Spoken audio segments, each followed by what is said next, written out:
right. What's happening?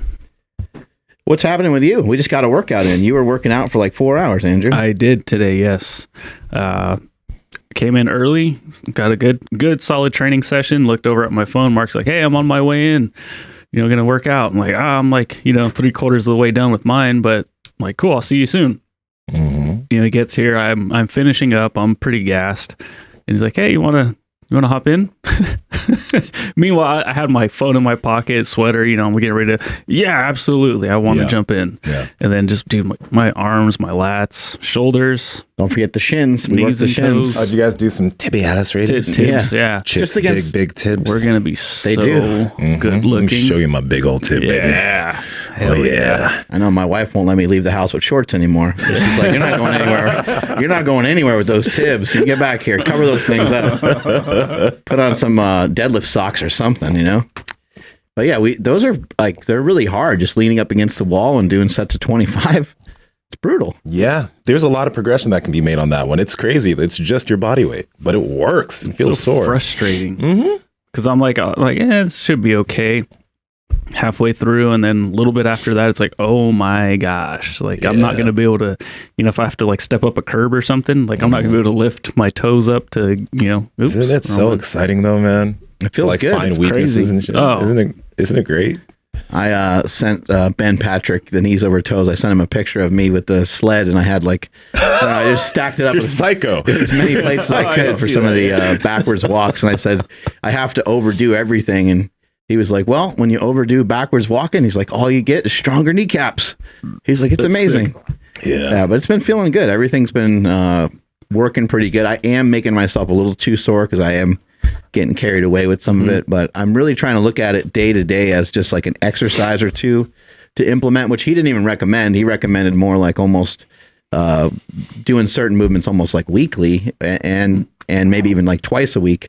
But I'm just doing a lot of them every day because I'm just trying to get used to them, because I'm also like I'm doing them very like super carefully. At least I think I am, because I just have never been in these positions before. So I'm like, let me see what some of this shit's going to do to me, A quick public service announcement. I was talking to you guys about this yesterday.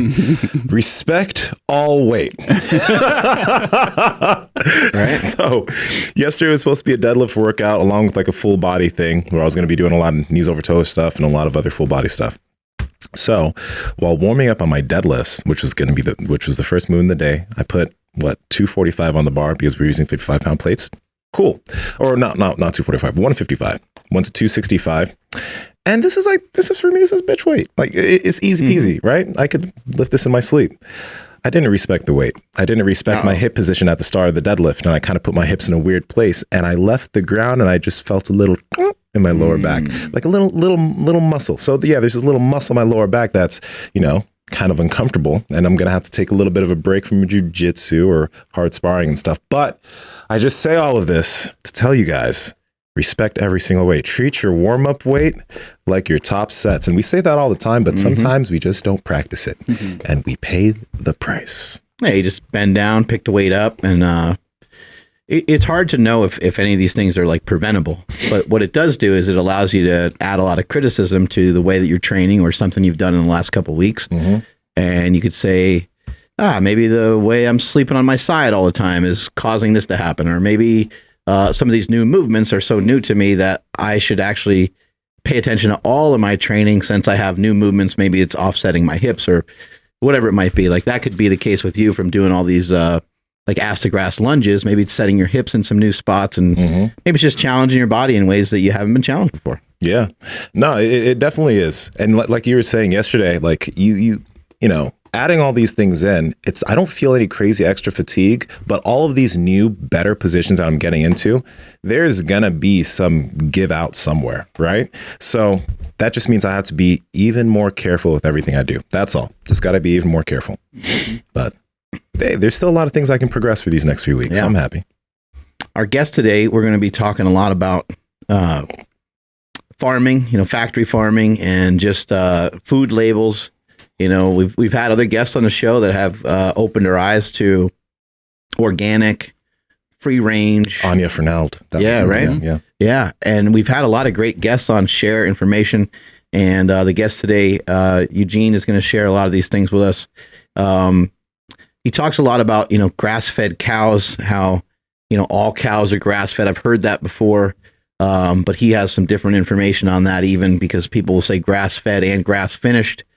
There's things where people will say, a lot of these things are just about money, and it's hard to, have a really good, it's hard to have a really concise organization to review all of these companies that make food, that produce food, because there's the giants in the giant corporations, and then there's the smaller ones. So there's companies all over the place. Then you have like local farming, and so I'd imagine that the whole process is probably not easy to manage. So there's that side of things, but a lot of times, just to be organic, it's my understanding you just need to pay for it. Mm-hmm. They're supposed to like check your soil and things like that, and it's supposed to be like a 2-year grace period before you can even become organic. But then your actual product doesn't have to be fully organic for you to say organic. It could be about 70% organic, and then who knows what that other 30% is. We don't know the repercussions of that. We don't know the repercussions of having pesticides and glyphosates and mercury, and I guess we kind of do know it. People are very sick, but people are probably mostly sick just from what we already know, which is overabundance of food, overeating. So it'd be kind of nice to know from our guest today, like what his thoughts are. Like, if we just simply don't overeat, do we have to really give a fuck too much about the omega-6, omega-3 ratio of the particular cow that we got the food from, and things like that? I still think that those things can matter. I just wonder, since he studies it, to like what degree maybe it does matter. Yeah, it does make me curious, especially after having Trent Luce on the podcast and Anya. I feel like there's like a range of what's about to happen here. I feel like on the opposite side of this is going to be our current guest. Kind of towards the middle is Anya, and towards the right side, where they're proponents of factory farming, we got Trent Luce. So if you guys listen to this podcast, you should listen to all of those to be able to kind of come to a good conclusion there. But I heard him mention something interesting. Right now, my personal feelings is that, from the perspective of consumer and trying to be healthy, it's not the biggest deal. Right? I mean, if you can just get more protein into your diet, no matter what way you have to do it, you can live a healthier lifestyle, you can lose some weight. It's not the biggest deal. But I heard him say something, and he was mentioning how, like, in babies now, they're finding a lot of these chemicals that are actually out being sprayed. They're finding that in their bloodstream, and I'm just like, this has me curious. Like, what long-term ramifications is that going to have on like births and potential defects, et cetera? Is it that actually big of a deal? As far as our health is concerned, I personally don't think it's that big of a deal, but that I'm very curious about. It could be some of the things that are leading to, some of our children, or females in particular, like starting their menstrual cycles at way different ages than they used to. I think now it's like much earlier, and men is much later. Yeah. Their maturation into like adulthood or whatever you want to call it is much later. It's all getting altered a lot. I think there's also a lot of proof, or there's a lot of information pointing to the fact that men have quite a bit of less testosterone than they used to. And like, is that from this stuff, or is that because we don't go outside and like shovel ditches and use axes and like get sun? Yeah, do stuff that's quote unquote like man. Like I don't have any idea. Like I don't know what would quantify you to have like great testosterone levels, but it's all just interesting stuff. I feel like it's just all of the above at this point, but I mean, that's a rabbit hole that you can go down and get super lost in, because, with my son, started looking at like baby food. It's like, why does this exist? And then you like read one article after another about how there's like different, like, what is it, like lead and like aluminum and like all kinds of weird, like metals inside of like Gerber baby foods and stuff. And it's like, why the fuck is that even there? But going back to like what you were saying about like, for like the consumer and stuff, like I always see it as like a good, better, best. Yeah. Like, okay, like if we take out the bullshit, like you're not eating candy, you're not eating donuts and stuff, and then you're going to go get chicken breast, like, okay, it's good to get whatever they have at Walmart. It's a little bit better to get the expensive one. And then the best option is probably going to be the organic, whatever free range chicken that you're going to get from like a butcher or something, or an actual farm. But the difference between that low end versus that high end, I mean, it's probably negligible, in my opinion. You know, are you getting that good option, that good choice? All right, go with that one at least. Mm-hmm. That's the minimum. And then everything else, if it makes you feel better, then go for it. The story gets more complicated because I bet it does. The high end stuff and the low end stuff is owned by the same people. Yeah, fuck off. And you're allowed to, you have a like wiggle room, you know? I'm all for like the American way and like free enterprise and like, yeah, let's have people make fuck tons of money. Let's figure this out, right?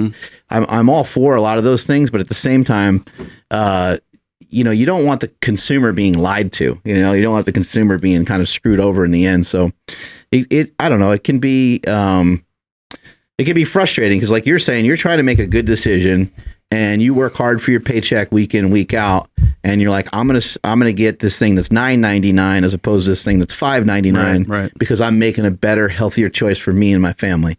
And then it turns out that it doesn't fucking matter at all because it's not really what it's supposed to be.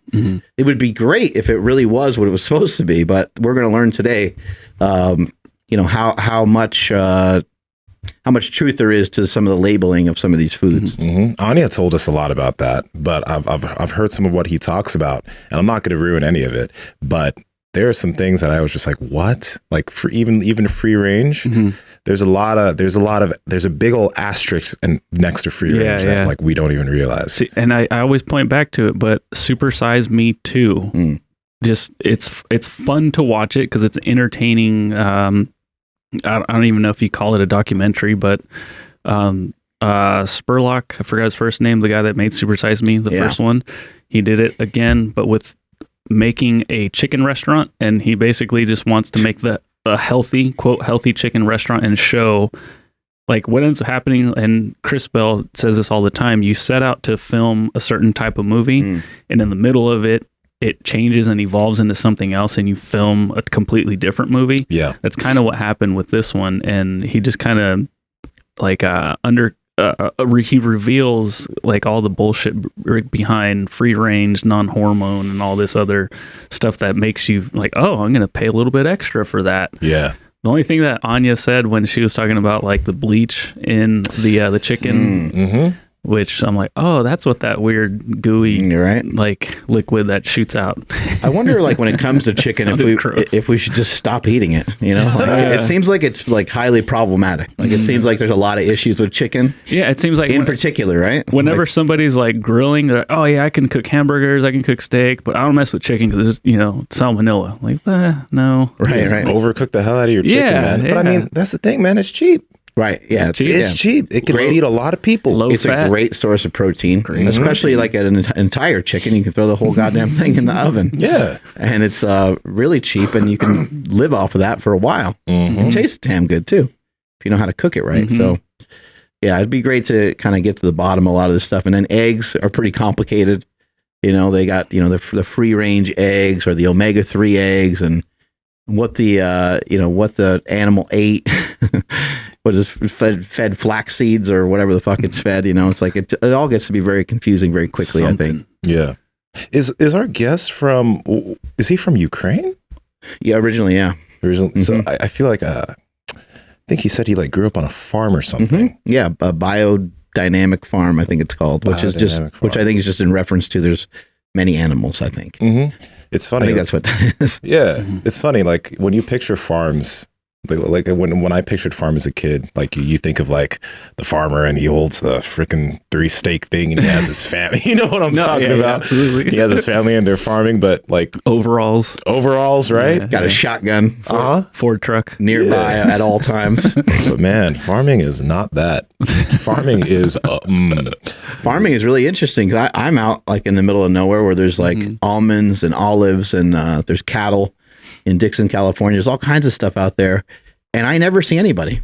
I never see anybody doing anything to their farm because it's like a lot of there's a lot of machines that come through and do it. Yeah, and I'm sure there's certain times of the year that they harvest and there's people out there working on it. But like like Nsima said, you think like a farmer, like he's out there fucking busting his ass every day. But I don't see anybody anywhere. I see tons of cows everywhere. Yeah. I see tons of almonds and olives and all these kinds of things, but I never see anyone anywhere. Next time, if I do see someone, I'll fucking take a picture, but it'll probably be like 3 years from now because I very rarely see anybody. You're like, yeah, you'd imagine they're like out there with their shotgun shooting like rodents from like stealing all their crops. Get off my like, lawn. Like Looney Tunes. Yeah, I would remember. So I have family in Winters, so right kind of near Dixon. So traveling to Winters, you travel through a lot of farm area. And yeah, I remember like, there's nobody out here ever. Like, right. And then like laughing at, their big old gigantic sprinklers that are on those big old wheels that just turn. Be like, man, we got to get some of those for the house because our sprinklers suck. That's the thing about factory farming, man. Like, you can legit like place that like a factory farm almost anywhere.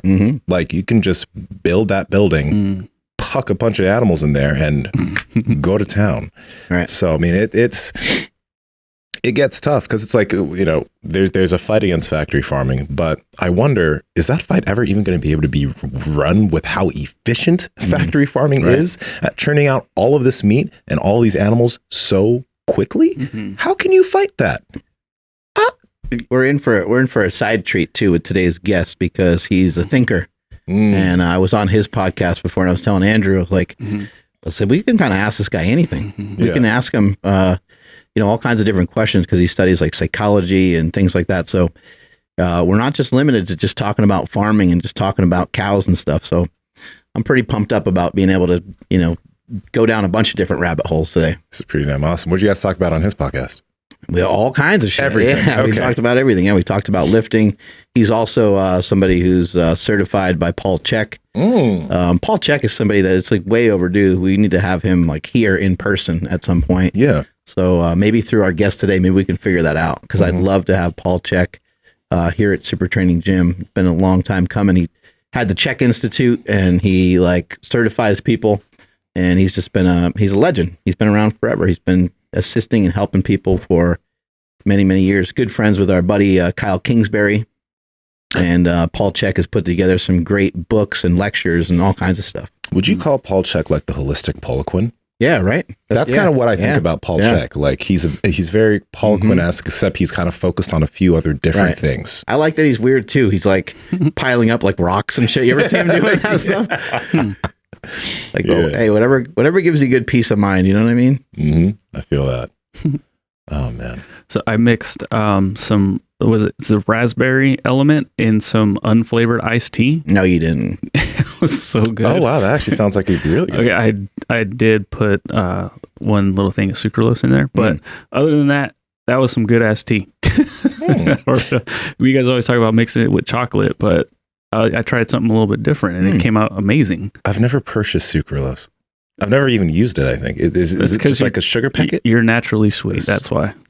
Damn. Naturally sweet. Thanks, Is Daddy. that a double entendre? Yeah. No, well, so like even like there's a little box over there full of true. You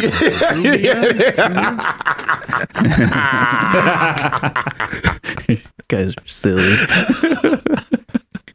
How do you know how he tastes? It's kind of anyway. Oh, you're talking about his demeanor. Naturally. So, I his get D, it. yeah. Oh, okay. Anyway, it's delicious, but it tasted way better with Element. Yeah. Nah, it's you know what's funny? Okay, so this is a cool story about electrolytes. One of my buddies, he had this heart issue. Have I ever told you guys about it? No. No? Okay. He had a heart issue because he was working a lot. Does he have like AFib or something like that? It could have like been a regular heartbeat type deal. But like literally, yeah, kind of, because what would happen is like, because he was working so much and he was kind of stressed, he would literally like get such heart pain that it would force him to like just sit down and like sit for a few minutes. So he went to the doctor. Wow, that scared the shit out of me. He went to the hospital and they're like, you just need to, you need to calm down on working right now because you're only getting like 5 hours of sleep every single night, whatever. So he was like, I gave him a box or whatever, and he kind of noticed immediately that he wasn't having those issues anymore, right? And he went on for like a few weeks. Gave him a box of Element. Oh, okay, right? sorry. So he went to the doctor and he was like, what do you think the issue was here? They were probably like, well, you were probably electrolyte deficient. Maybe you didn't have enough potassium, magnesium in your diet, and it was causing slightly irregular heartbeat, right? And then there was a period of time where he didn't take it for a few days and it came back immediately. That's crazy. Immediately. So it was just an electrolyte deficiency. But that electrolyte deficiency was messing with his heart, which I was like, damn. Yeah. That's insane. Dude, element saving lives. Potassium can have a major impact on your heart to the point where most of the companies that make electrolytes are very careful about how much potassium they put in there. Because too much potassium can be, well, too much of anything can be kind of lethal. Yeah. But in potassium's case, it's like people need to be a little bit more cautious with that. And it could have been a combination of things. Could have been sodium as well. It could have been magnesium is supposed to be like kind of heart healthy to a certain degree, I guess. But yeah, that's really fascinating. I had something similar happen a couple of years ago when I started doing some more boxing and stuff.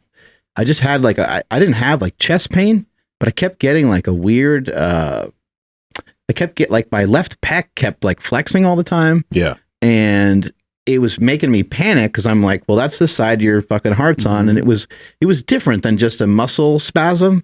And I was like, what? I'm like, what is this? You know? And so just in talking to some of my friends and stuff that know a lot about these things, they're like, the training that you're doing is probably just pretty high demand. It was early in the morning and they're like, you probably need some more electrolytes. So just getting in more electrolytes helped a ton. And then I just needed to allow myself more time to adjust to what I was doing. Anytime you do something new, you got to really, even if you're going to experiment, do some of the stuff that we're doing with the knees over toes stuff. If you've never done it before, you got to remember where you're coming from too. Like I think, your body's going to be unique. You went through circumstances and things that no one else did. For me, people have seen my powerlifting career, and I was a pro wrestler for a while, and I played football, and I've done a lot of things to where you would figure that my body should be history. Like I should have died a long time ago, basically. But it's still hanging on. But whenever I try anything new, I'm about to try me some jujitsu. I know I've been talking about it forever. I finally went to the dojo and we're gonna get it on over there and see how it goes. But even in trying that, like I'm gonna flat out tell the guy, like, hey, I'm a fucking pussy. Do not judge this book by its cover. Like I am brand new. Like I'm gonna be the most fragile person that you've ever met in your life. So here we go. Like let me just start from square one and go from there. Hell yeah. Well, so for more information on Element Electrolytes, head over to drinklmnt.com/power project. Links and everything will be down in the description and podcast show notes. And I believe they still are offering their free Element Recharge Pack. You get 8 samples, each pay $5 shipping. Again, that's at drinklmnt.com/power project.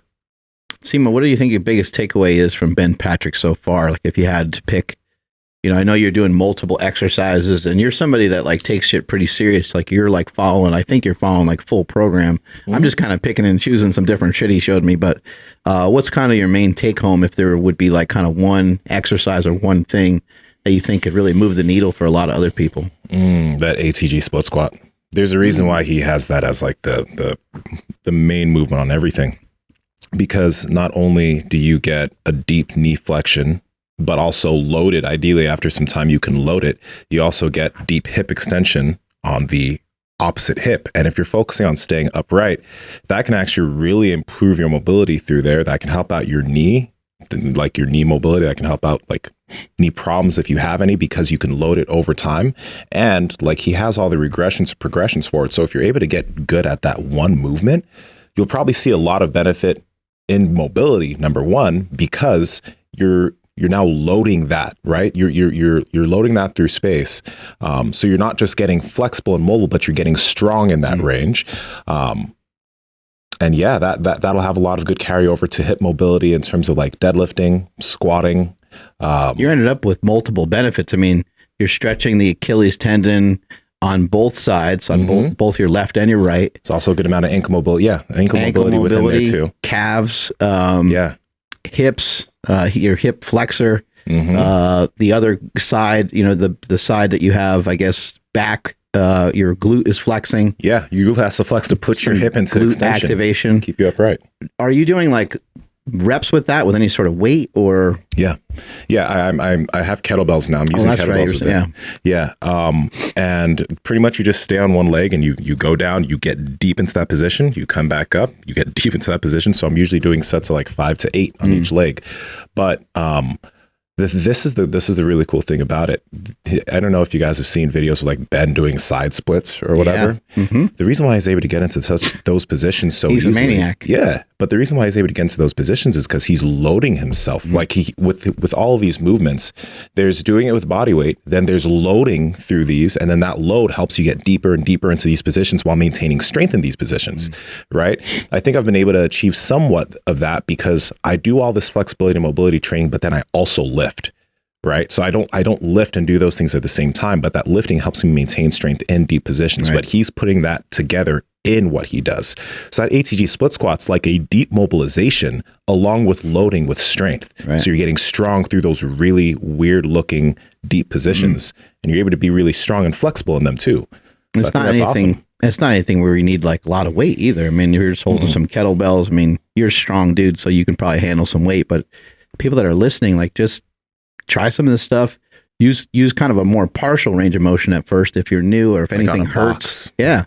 On a box, I was doing it on like an incline bench because the angle of the incline bench just kind of worked better. And instead of me having, 235 or 240 pounds my own body weight on top of me and getting a ton of that overpressure, which is what you really want, I just feel like I'm not all that prepared for that because the positions are so new to me. So I was doing it today just on an incline. I've done it off the slant board ramp. I've done it off of something like slightly elevated on that front foot, and it just takes off a bunch of weight, And then on top of that, if you need to, you can balance with something else to the side. You could put your hands on your thighs as you go forward. Like there's a lot of different ways of doing this. So people that have been following along and been seeing some of the stuff that we've been doing, don't think that you can't do it.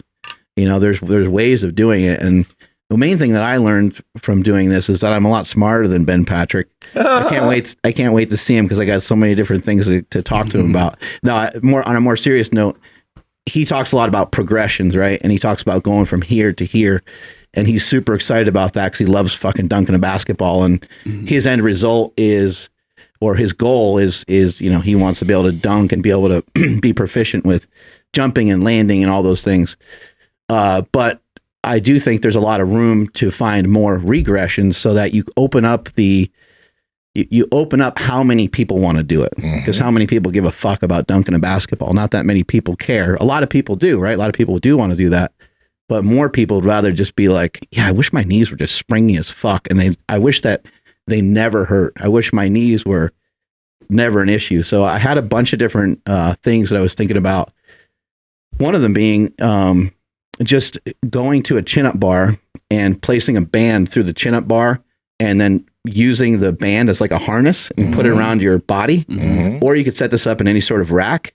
Once you do that, now you can lunge forward and you have a support. It's like a reverse band, reverse band lunge, reverse band squat. Yeah. But what people would be shocked at is even if you're actually really mobile, you'll still be able to get in positions you never otherwise would be able to get into, because your body is really resistant to it. Your body's like, if you have too much weight or too much resistance, your body's kind of like, whoa, like what are we doing here? And so by doing stuff like that, you're doing something that's a little bit more welcoming, a little bit easier for those of you that aren't as bendy as our buddy Ben. The crazy thing, you guys remember when I was texting you about I don't know if I texted you or I talked to you about not being able to do leg extensions because of the pain in my right knee. Yeah, you told me many times. Yeah, I can do leg extensions now without an issue. Wow.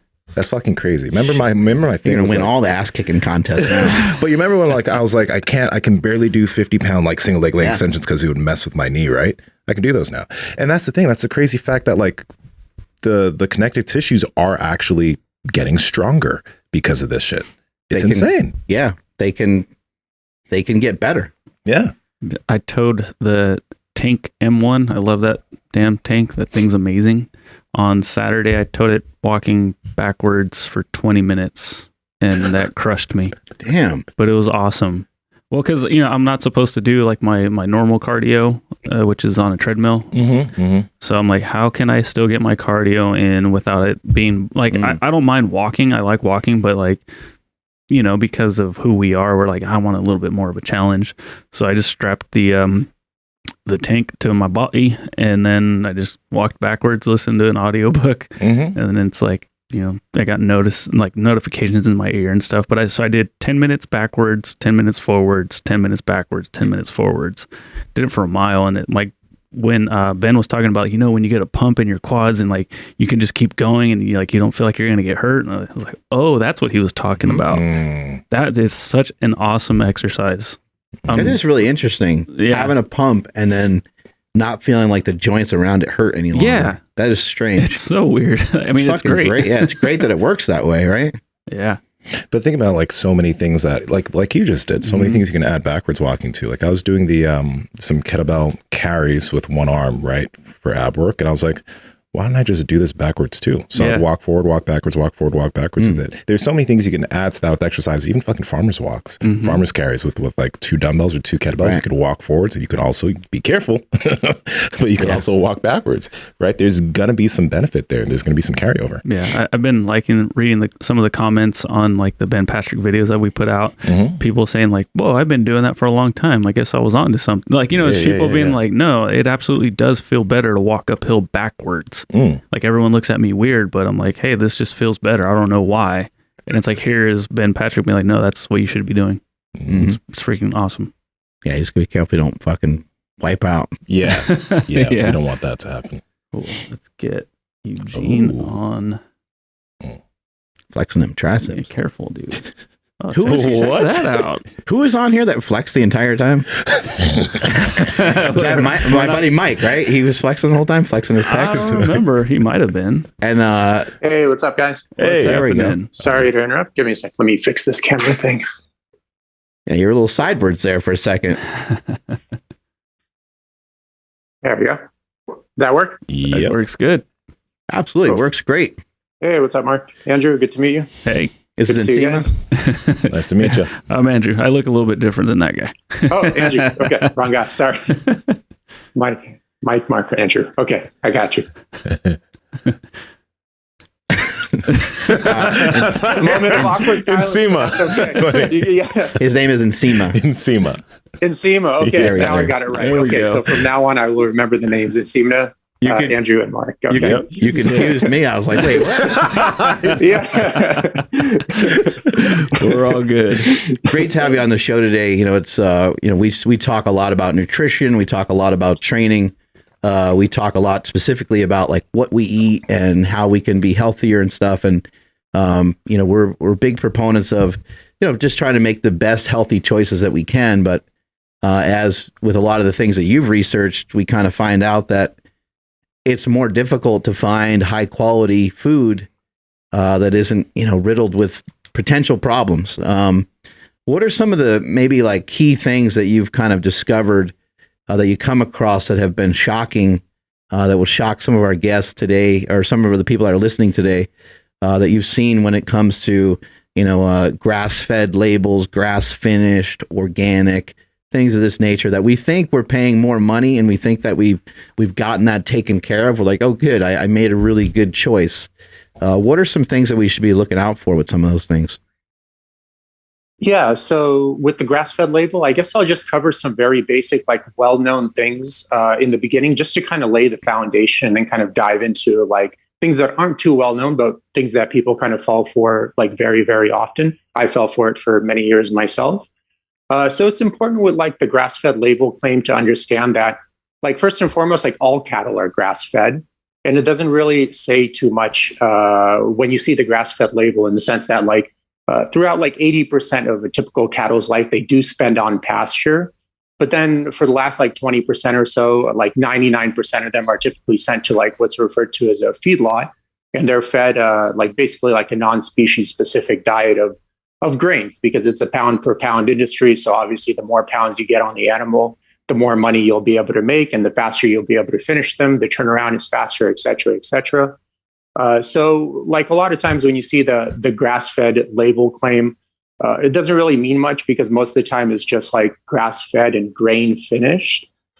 But then oftentimes people say like, oh, well, Eugene, like my beef is like grass-fed and grass-finished. And you hear that like very often. And like usually, because it's not like a regulated term, there are no on-site inspections whatsoever. Like anyone can kind of make these claims and you just basically fill out some paperwork and no one goes there to check, et cetera, et cetera. Mm-hmm. And because it's kind of like a competitive environment, usually what happens like when you hear like grass-fed and grass-finished labels is like I could, as a rancher, simply feed the cattle grass for, let's just say 8 months, put them on grain for 4 or 5 months, and then finishing them on grass for like a week or so, and then still sell it as grass-fed and grass-finished. And I'm not lying; it is grass-fed and grass-finished. But I didn't mention the part where I fed them grains or supplemented with grains, or sometimes you could even sell it like as grass-fed and grass-finished. And because there are no on-site inspections, I mean, who's gonna check? One of my friends, which is like an agricultural researcher, Jason Runtree, they did like they basically pulled like 12 to 15 different grass-fed, marketed as grass-fed, pasture-raised operations in the U.S. and they did a meat analysis on the meat, and basically they showed that out of these 12 or 15, I forget the exact number, like 7 of them, their nutritional profile is just like grain-finished beef, and they're being sold in the marketplace as grass-fed.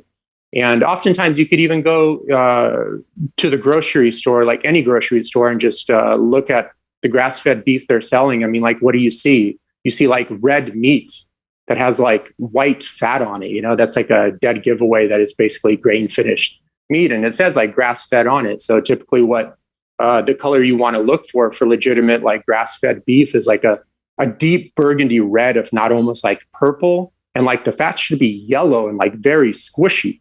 Like very, very soft. But if you press on the fat of a lot of this grass-fed beef that's sold at the supermarket, it's like very hard, almost like candle wax. So it's like visually it's very easy to tell you're getting kind of like knockoff beef. And then sometimes people say like, oh, it says like 100% grass-fed, Eugene, like 100%. That's it.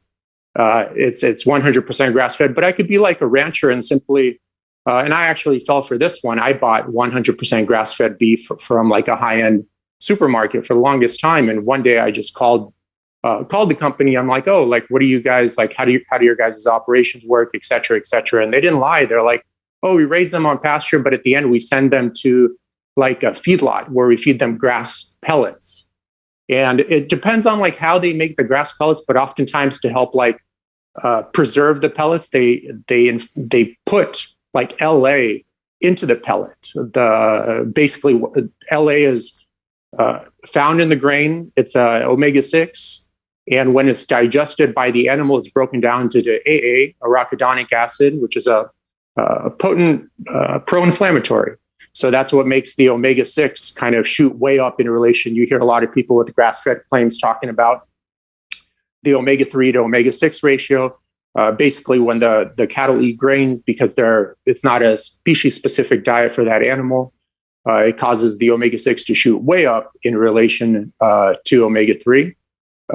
So you could be getting the grass pellets, but because they're kind of solidified and made with the LA, I mean, you'll probably get a ratio of like 1 omega-3 to like 10, 20, or 30 omega-6, which is basically the same as grass-fed. Which is basically the same as like grain-finished beef. So you're running into the same problem there. And then in the U.S., because of the deep consolidation of the agricultural industry, oftentimes you don't even know, like 90% of the beef that's sold in the U.S. isn't even from the U.S. And you don't know that because it says product of the U.S. on the label. But like, what does product of the USA even mean these days? So like six years ago or 7 years ago, it meant that it was grown, harvested, and packaged in the USA, which is like what the consumer has a mental image of when they see that label. And that's fair to say. But these days, product of the USA means like I could just import some carcasses from Mexico, process them, and package them in California, and still sell it as product of the USA. Totally 100% legal by the books. So there's there's a lot of stuff going on. It's not as easy for some reason. It's become like almost impossible to find legitimate high quality food in the US, even when your intention is to do so. So I understand that most people, they're just looking for the deal, they want the cheapest food, and that's okay, that's their choice. But even for the people that are trying to take it to the next level and optimize their health, optimize their performance, and get the highest quality food, it's literally become like almost impossible to find that in the US. So before we progress too deep, for listeners that like are listening and they're like, okay, well, if it's 80% grass fed and then the last 20% or whatever is grain fed to help them grow super fast, other than the omega-6s, why does this matter for me? Like why is this a big deal for my health if I'm trying to get that handled? So can we answer that so we can understand then why this is so important? Yeah, so there's a lot of ways that we could approach that topic. Like one of the less known ones, and I actually found out about this about like a year ago at this point from Terry Cochran. She's the author of the Wilditarian Diet, like very knowledgeable nutritionist and just a very knowledgeable, good resource in general. And when you get so if it's grain finished, it's coming from a feedlot, like 99.9% chance. Sometimes they do finish grain on pasture. So they typically bring bins out there full of grain. So the cattle are still on pasture, but that's like a very small, invisible percentage of operations that actually do that. So you have to presume it's coming from a feedlot. And when you confine animals into basically like a highly confined environment, three things happen. So one, obviously it's stressful. They're packed like shoulder to shoulder. And this causes like low-grade chronic inflammation. When they're packed shoulder to shoulder and they're not moving around, you're obviously going to get a lot of fecal buildup. Like a single pig poops like about 10 pounds of poop a day. Imagine having like 2,000 of these guys in a warehouse. Damn. All of a sudden you're getting around like a couple million pounds of poop in one concentrated like acre. And then that's not counting their urine and all that stuff. And then the other thing is when you get them confined in a situation, you obviously have to give them like a lot of vaccines and medicines. And a lot of these vaccines cause chronic inflammation in the animal as well. So you have chronic inflammation from the confined situation, chronic inflammation because their immune system is on overdrive because of the stress, plus trying to fight off all this bacteria and stuff of that sort. And then chronic inflammation from the actual vaccines themselves. And when you get these three combined in one situation, the animal starts producing too much serum amyloid A proteins. So in low amounts, it's totally okay. It's released by the liver. But when it starts going into like overdrive, too much of it is released. And certain aspects of those serum amyloid A proteins break off into amyloid A proteins, which are not soluble proteins. And they start forming as plaque around it could be like one organ or multiple, it could be systemic, it could be multiple organs as well. And also to a smaller degree in the muscle tissue also. So there aren't any like long-term studies in terms of like how this affects human health, but there are many mice feeding studies that show that when mice are fed beef that's contaminated with AA amyloid proteins, they too start developing that plaque in their organ tissue and their muscle tissue as well. And what kind of side effects are there from that? So it could vary. It could vary to something as extreme as Alzheimer's, if enough of it builds up and a specific organ gets affected too much. Or it could be something as annoying, but also that could lead to something serious like gut issues, for example, or joint issues. So you have that. Also, when you're feeding obviously an animal and non-species specific diet, you mentioned you don't get that ideal omega-3 to omega-6 ratio, but you can't possibly get a superior nutritional profile in the meat as well, because the grain comes from a monocrop environment. Like basically a lot of, especially like a lot of vegetarians, for example, demonize meat production of any sort, whether it's pasture raised, but especially if it's factory farmed meat. But the thing is, it's like if you look at an apple, if you see the world as an apple and you shave off like 70% of the surface, that's like the ocean. Obviously, you're not going to be farming anything there. and then you shave off about like 15% of the remaining part. That's land that can't be farmed in any way. And then the remaining part is basically metropolitan areas and farmland. So if you take out like metropolitan areas, which are typically developed in the most fertile lands, you're only left with like, 5 to 8% of the world's surface that's able to be farmed for actual food. And what's like one of the things that's destroying the environment, like monocropping. Monocropping is basically, I mean, you guys know, but for your listeners, it's when you grow like a single crop on like thousands of acres, thousands and thousands of acres. And when you do that, it basically depletes the soil. You need like about 46 different nutrients in the soil to optimize the nutritional profile of a plant. And more importantly, you need to kind of like seasonally rotate these plants because every plant has a specific ratio of like bacteria to fungi that helps optimize that plant's life. And that sets up a cascade for the soil, basically the soil food web. And the soil food web is what provides the nutritional profile for the crop. And when you start becoming deficient in certain like vitamins and minerals or certain aspects of the soil food web, the plant becomes sick. So what's nature's way of getting rid of sick plants? Nature's way of getting rid of sick plants is to send in pests. Pests don't eat healthy plants. They only come in to take out, their role is to take out unhealthy plants. So then what does the farmer have to do? The farmer has to use pesticides if they're not going to change their practice, obviously. And they're not, because it's kind of, once you start that game, it's like you're stuck, You've invested so much money into machinery, into random biocides, into the system, and your output has to be so great every time that if you try to change things around, even for a season or two, it could mean catastrophe for your whole business. So they have to use biocides. And then this biocides kind of kill the soil even more. The next season, the plants are even weaker. They have to use more biocides. There's so many cycles you can do that with before the soil is killed off completely, and you can't farm anything anymore. And basically, you don't have that much land to begin with, So once you start like messing up even the little bit of land you have, it's not like you have much flexibility after that. But to get back to your point, I mean, like all these biocides that are used in the crop, they biomagnify in the food chain. So obviously cattle, since we're talking about cattle now, they're like huge animals.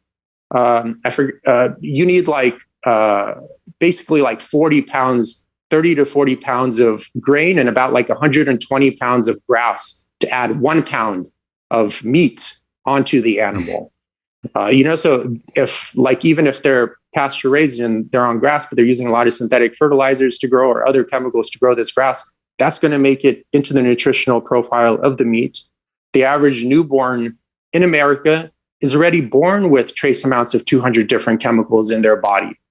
Like that's just how they're starting life, Mm-hmm. And there has been no safety studies on how this cocktail of chemicals brewing in your body 24/7 could affect your health long term.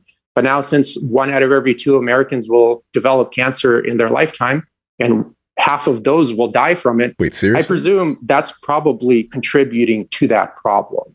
1 of 2? Yeah, it's very serious. So it's like half now. Yeah. Whoa.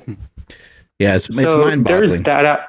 Yeah. Sorry, Mark. Yeah, as I say, it's mind-boggling. I mean, I'm just thinking like off the top of my head. There's some things like it's hard to sometimes associate any food practices with any sort of health outcomes. This is part of why nutrition science is not great. But you have like things like autoimmune disorders, you have autism, you have infertility, you have dementia, you have things. Some of these things are not, at least at the moment, they're not all just connected to overeating. Whereas we have a lot of other things where we can just say, look, man, like we just need to like not eat so much and move a little bit more. And that's not an easy thing to figure out either, but at least it's fairly simple. Like, hey, stop eating cupcakes and you should be on your way to being a little bit healthier. But this kind of thing is really frustrating because there's a lot of people that are trying to put their best foot forward. They are trying to have the healthiest practices that they can, and it doesn't ensure you much of anything. Maybe at this point, maybe it can still ensure that the times that you are healthy, that you're more vibrant, you feel better, your mind is a little bit better. But there's also there's no guarantee that any of that doesn't just run out at one point. When I was on Joe Rogan's show, I pointed out to him, I was like, I don't think you're going to live to be like 120 because you eat better than most people. And he was like, I disagree. We didn't really get a chance to like get into that topic more, but that's the point that we're at now. You figure that if people could eat healthier, and if they could maybe figure out a way to find high quality foods, maybe we could push that longevity number up quite a bit. You know, maybe it can be, it's fairly normal for people to live to 105 or 110 or even just be stronger as they get to be 90 or 100 years old. Mm-hmm. Yeah, and the quantity is important, but I think like quality is super important too. Like even if you go out at like 65 or 70, but you lived in like great health, you know, your even like your aesthetics were great. I mean, that's going to have like a huge positive ripple effect on your life, you know? So it's like a lot of times people are like, oh, you know, this person lived into like 95. There's the medical marvel, you know, but the person spent like the last 15 years of their life in like a nursing home where someone had to like basically help them go to the bathroom like every day. I'm like, dude, it's almost safe to say like just end it, you know, 15 years before that than having to live that kind of lower quality of life for a long time. So what do you think the problem is with, and I don't know how much of investigating you've done into this, but like, what is the problem of somebody's mission, like someone like Bill Gates? Because you mentioned like monocropping, and I know that he's trying to get rid of like people eating meat almost altogether, or at least it appears that way. What are some of your thoughts on some of the things that he's trying to do, if you are aware of them? I'm not too keen on exactly what he's trying to do. I know he's like a big investor into like artificial meats. I guess like the best thing I could say, it's like unhealthy people can't make healthy decisions, or they wouldn't be unhealthy to begin with, you know? So kind of like from what I know about Bill Gates, he's not like the epitome of health, you know? He tries to kind of get his hands into like different things, but it's more over like kind of quick fixes type of things. When you want to, you know, obviously have like a concrete resolution of something, you need to get down to the etiology of the problem. And the reason, I mean, like anywhere you step out in America these days, like literally anywhere. And I kind of chatted with you a little bit shortly with that last time we talked about, like 9 out of 10 people you run into are full of obesity and disease, like full of like mental and physical pain, you know? So it's like a systemic problem. And nutrition being, the food system being like one of those variables that's not leading to the solution. And on top of that, I mean, going back, like what are all these artificial meats made out of? They're made out of basically concentrated or processed forms of various grains. So what's actually destroying the world? One of the things that's contributing to the destruction of the world is basically monocropping. Like where do vegetarians get all their beans from, lentils, brown rice, whatever, every single grain? It comes from like monocropping. What's monocropping? And yeah, monocropping is like when you grow like a single crop farming system. So when you see like hundreds of thousands of acres of like just corn or just soy, and that obviously monocropping will never be able to give you nutritionally superior food as well. And it sets you up into that cycle of like, okay, now you have poor soil, which gives health, which gives rise to unhealthy plants, which gives rise to more pests. Now you have to use more chemicals. And there are only, once again, so many of those cycles you can do. It's not like an infinite amount of cycles before the soil becomes dirt and you're not able to grow that much food to begin with. And then given the fact that you have only 5 to 8% of the world's mass that's able to be farmed for these crops, you don't have any wiggle room. I mean, it's not like it sounds like the best solution for food production is like what was happening in the 1800s in terms of most sustainable. If people want to, factory farming isn't sustainable because it once again relies on those monocropping operations.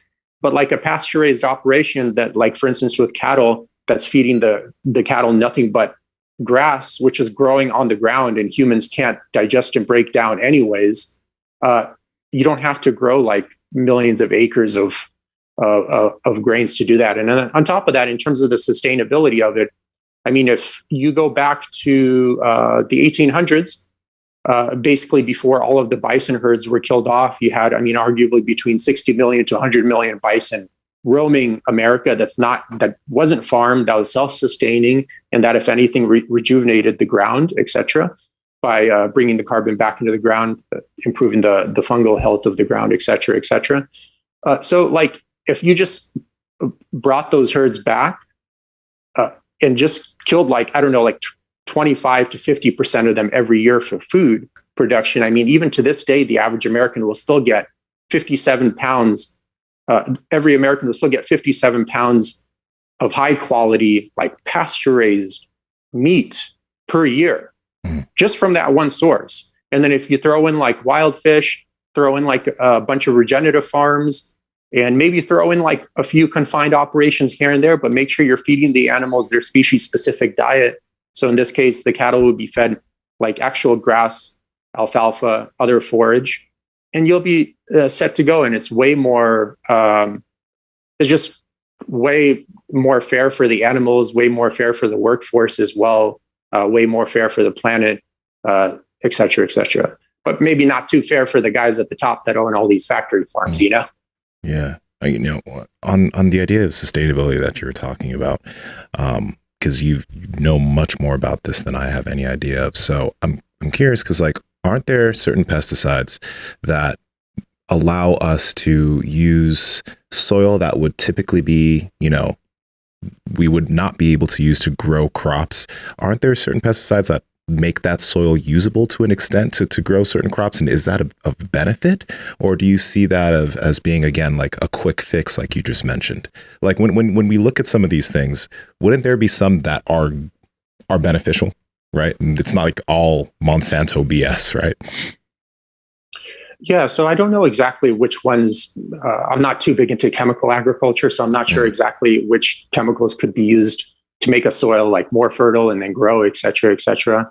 I can't answer that. Gotcha. I don't know. So Okay. I don't know, but then it'll be like a little bit troubling, because once again, you're getting, you become dependent on that. That usually cuts into like the profits of the farmer quite a bit when they have to pay for a lot of these chemicals. And then also you'll be getting that, whatever you put into the soil, you're going to be getting that in return in your food. Okay. Like, well, this wouldn't be an example of that, but you know what, like golden rice is? I just learned about it recently. It's like it's a genetically modified rice that they've added a great amount of vitamin A to help with deficiencies. Okay, yeah. Correct. So, I mean, things on that end, do you feel that like in the long run, those are beneficial things for us? Because it is genetically modified, and a lot of individuals, when they think of GMOs, et cetera, they may not have that as part of the picture. So how do you look at things like that? I think like everything has a place and time. So I'm not like against like hydroponics or genetic modification. My book was more centered around like the deception that goes into selling these products. So for example, with once if Elon Musk or whatever, or Bezos ever end up colonizing Mars, I think hydroponics and GMOs actually do have a place in the initial phases of that program, because there's no way you're going to grow anything on the soil over there, that's for sure. But you can grow it inside of an enclosed building in hydroponics with GMO crops that could thrive there, and it can get you to that next step to phase out of using that stuff. So everything has a place and time, but like it's become so deceptive in the sense that, like, to answer your question here in two ways, I know we've been talking a lot on beef, but there's an equal amount of deception in the crop, in the vegetables, and the fruit industry as well. Like, for example, the US is the only country that allows the sale of hydroponics to be sold as organic. And in fact, like probably good 40% of the organic like vegetables and fruits you find at the supermarket are like not even grown in soil. They're just grown in this kind of like matrix looking building where you have like all these plants attached to like IV drips. What? And they're grown that way. So not legal to do like literally anywhere else in the world, but in the US, totally legal. And in fact, like at least from my observation, most of the tomatoes, lettuce, blueberries, and strawberries, I'm pretty sure there are a few more, but I'm kind of spacing out right now, are hydroponically grown, even if it says USDA organic. Usually, if you see a company, it says like Driscoll's. You see it in every store, including Whole Foods. They sell organic stuff as well. Like from my observation, it's 100% hydroponics. If you call them and I call them, they'll say like, "Oh, we do grow in hydroponics, but we also grow on the soil." So that just means they grow like in hydroponics, you know. If you ever call any of these companies, so if they ever say like, "Oh, we grow like a portion of it," what they really mean is they grow like all of it, you know. That actually makes me curious. Then so as far as I guess efficiency and not using as much land, would hydroponics be a good thing? Doesn't that seem like it'd be a good thing in the long run, since it keeps us off of having to farm more and more land? Or do you think that that's not necessarily a benefit? Yeah, like everything has a place and time. My only worry with hydroponics is the fact that, so I mean, in short, like the world has gone through 5 billion years. The Earth itself has gone through 5 billion years of like extremely complicated evolution and 5 mass extinctions. And then the universe has gone through like 12 billion years to be able to form the composition of the galaxy that hosts the solar system, that hosts the sun, that hosts the Earth, you know? And throughout all of that complicated evolution, all of those billions of years of evolution, that's what's given rise to the soil composition that makes the crops we see today possible. And what hydroponics is doing is they just skip all of that. They just like, we know better than like what Mother Nature knows for like basically 12 billion years. And we're just going to do it this way. So you need like in soil, like about 46 different nutrients. And usually farmers add like 2 to 3 to get like a maximum nutritional profile for the crop. And there's no way they're replicating all 46 of those in like a chemical solution with an IV drip. Yeah. Under like artificial light. Usually they do have some that are outdoors, but most of them are just like in containers. They have like artificial light on them. They're not even, photosynthesis is like the main thing, one of the main pillars of how the sun or how the plant acquires its nutrition. Also, like a well-known fact about like vegetables and fruit is, and I know a lot of carnivore people compare like the nutritional profile of meat as superior to vegetables and fruits, and they might actually be superior in most cases to domesticated vegetables and fruits. But you have to remember, like, for example, like a simple example, like a carrot. Most people think a carrot is orange. In fact, like a carrot actually, like thousands of years ago, started as like a white root in Afghanistan. And then throughout hundreds of years of migration became a purple carrot in India. Then hundreds of years later, it became a red carrot in China. Then hundreds of years later, it became a yellow carrot in Turkey. Then hundreds of years later, it became an orange carrot. I think it was in Denmark or the Netherlands. I forget exactly. And throughout this whole entire process of domestication, basically the farmer trades like a lot of sugar content in a thinner skin for anthocyanins. So, for example, like a purple carrot, you can still find purple carrots. Obviously, I'm using this one as a simple example, but a purple carrot has like 900% more anthocyanins than an orange carrot. And what are orange cyanins, carrot basically has anthocyanins are basically very potent, like anti-inflammatories and antioxidants. So they'll help you like fight with like cancer and all that other stuff. And an orange carrot has like no anthocyanins. So, and this happened with like pretty much every single vegetable and fruit you see at the supermarket for the most part.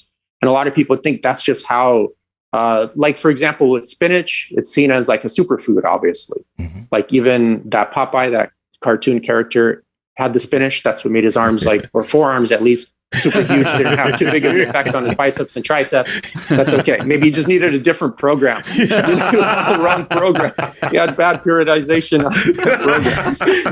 Training forearms 3 days a week and not much else from the look of his appearance. Maybe that was the first go at SARMs. Went right to the forearms, you know? Selective. Yeah, that was misappropriation of training schedule. That's okay. How do we? Yeah, but a lot of people. Go ahead. I was going to say, how do we? How do we like navigate like the grocery store? I know that's something that you teach people. You have like a grocery shopping list. Like, how can we make better choices? It seems like we're kind of fucked. Do we have some good options still?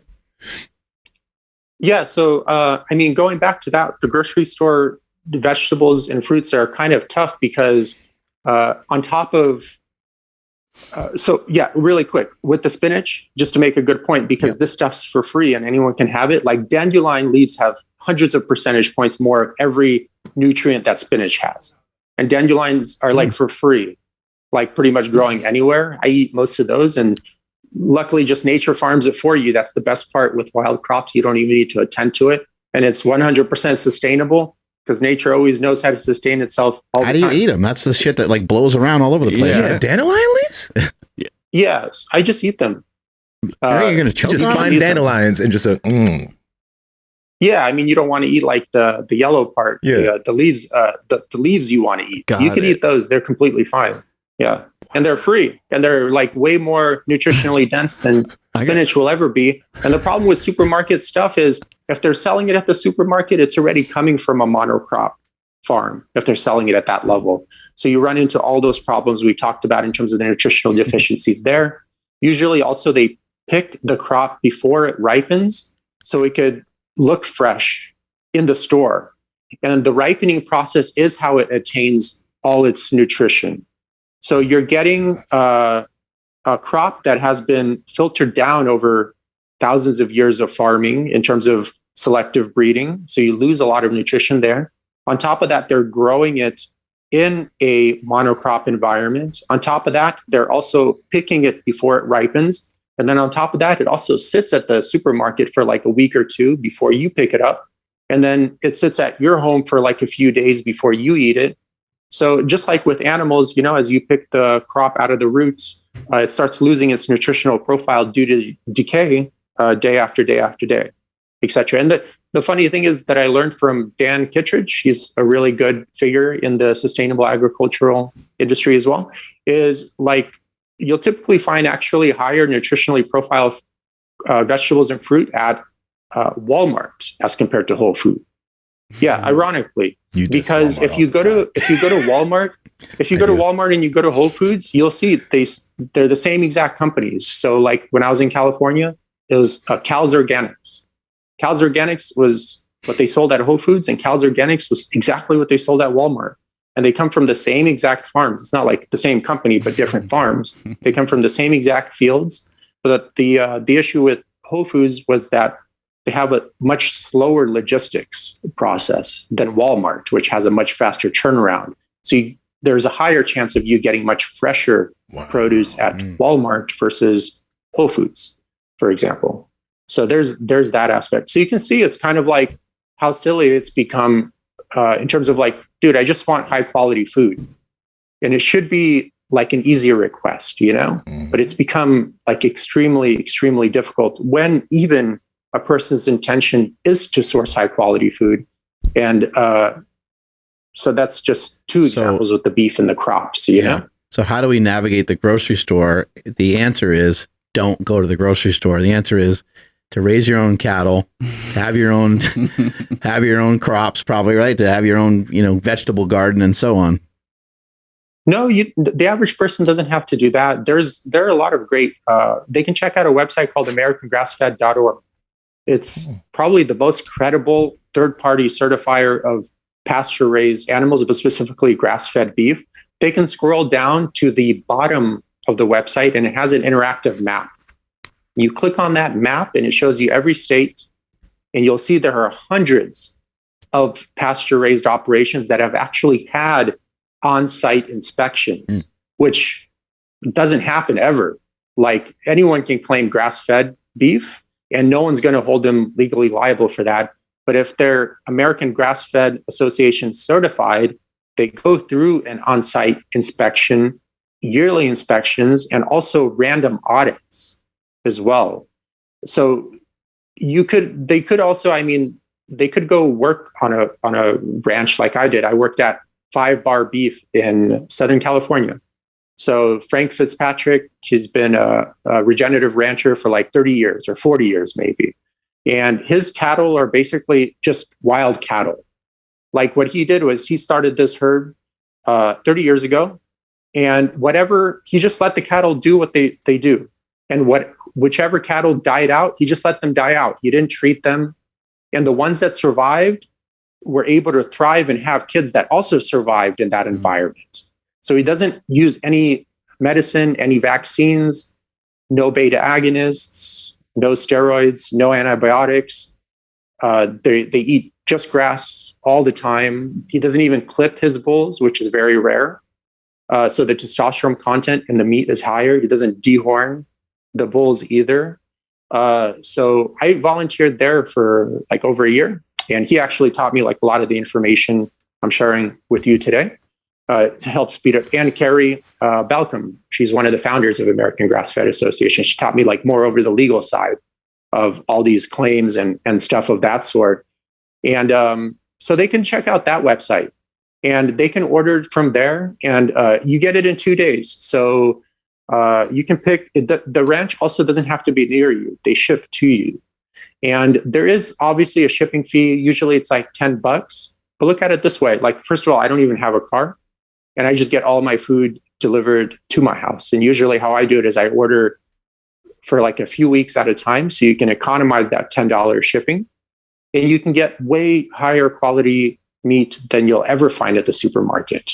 The only things I would personally buy at the supermarket, I would still get vegetables here and there if you really need them. But the only thing I would really buy there is just wild fish, because wild fish is going to be wild fish. And they're just certain species that aren't farmed. So, if you buy just that fish, it's not going to be like contaminated with farmed fish of any sort, et cetera, et cetera. But everything else I would highly recommend to get from these farms. And before people start going like, oh, it's too expensive, let's break down the cost, because it's not too that much more expensive. So I actually ran the numbers, and we can look at it as a global thing and in the trenches. So at the supermarket level, 2,000 calorie factory farmed diet cost $7.77 a day. But a 2,000 calorie USDA organic diet costs $12.20 a day. So some people would be like, there's the difference right there. That's why I can't buy this food. But wait a minute, like, how much is the average American spending on non-essential expenses every year?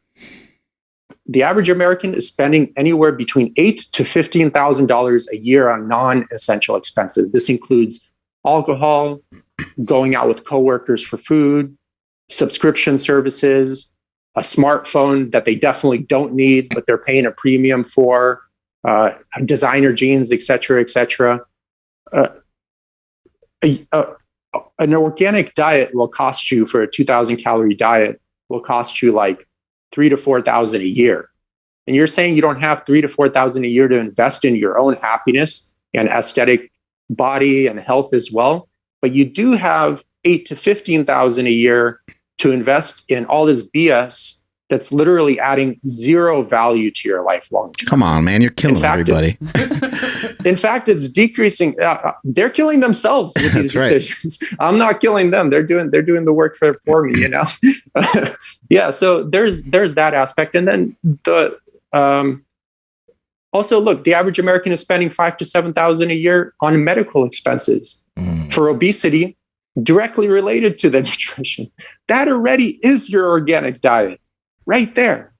And the thing is that medicine isn't helping anyone at the end of the day. It's just like prolonging it's just allowing them to continue to do what led them into that problem to begin with, for the most part. There are some situations where obviously the medicine helps a person wake up and take the next step and get out of that, relying on that. But 9 out of 10 times people just start taking that stuff and they get stuck on it for the rest of their life, When you were...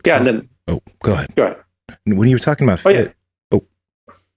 when you were talking about fish, you mentioned certain fish that aren't farmed, right? Within the fitness community, people are big on tilapia, salmon. Is there other fish that's big in fitness? Mainly those two, maybe some tuna, core tuna, tilapia, salmon, tuna. That's what people in fitness like rave about, right? But for you, what do you look at when you're thinking about buying fish out? Yeah, so I like, I'm not too big of a fish eater, but when I do eat fish, I mainly eat like sockeye salmon, cod, halibut. Mm-hmm. Fish eggs, I really like fish eggs as well. Oysters, stuff of that sort. Tilapia, like 100% farmed. It's actually like one of the dirtiest fish out there. So once again, not fed a species-specific diet. They feed them like a lot of corn and soy. Preservative they use for these pellets is called intoxicine. Very, very created by Monsanto, and I forgot exactly, but it wasn't supposed to be used in food. It's not allowed to be used in food that's fed directly to humans. But there isn't any oversight in terms of using it as a preservative in pellets that are fed to the fish that make it into the nutritional profile of the fish that then make it into humans. There's a good documentary called Norwegian Salmon, the most toxic fish in the world, or something of that sort. It's for free on YouTube, and it covers intoxicine very well in terms of the history behind it, when it's being used, and the fish farming industry overall. With fish farming, they also spray pesticides directly on the fish. That as well, they have to give them a lot of antibiotics, so you're going to get that residue in there. And then the omega-3 to 6, I mean, you probably get like 20 or 30 omega-6 for one omega-3 in terms of a ratio. You say if you were to eat like a farm fish versus like, you're better off eating a steak almost, in terms of like trying to get omega-3s from it, I guess.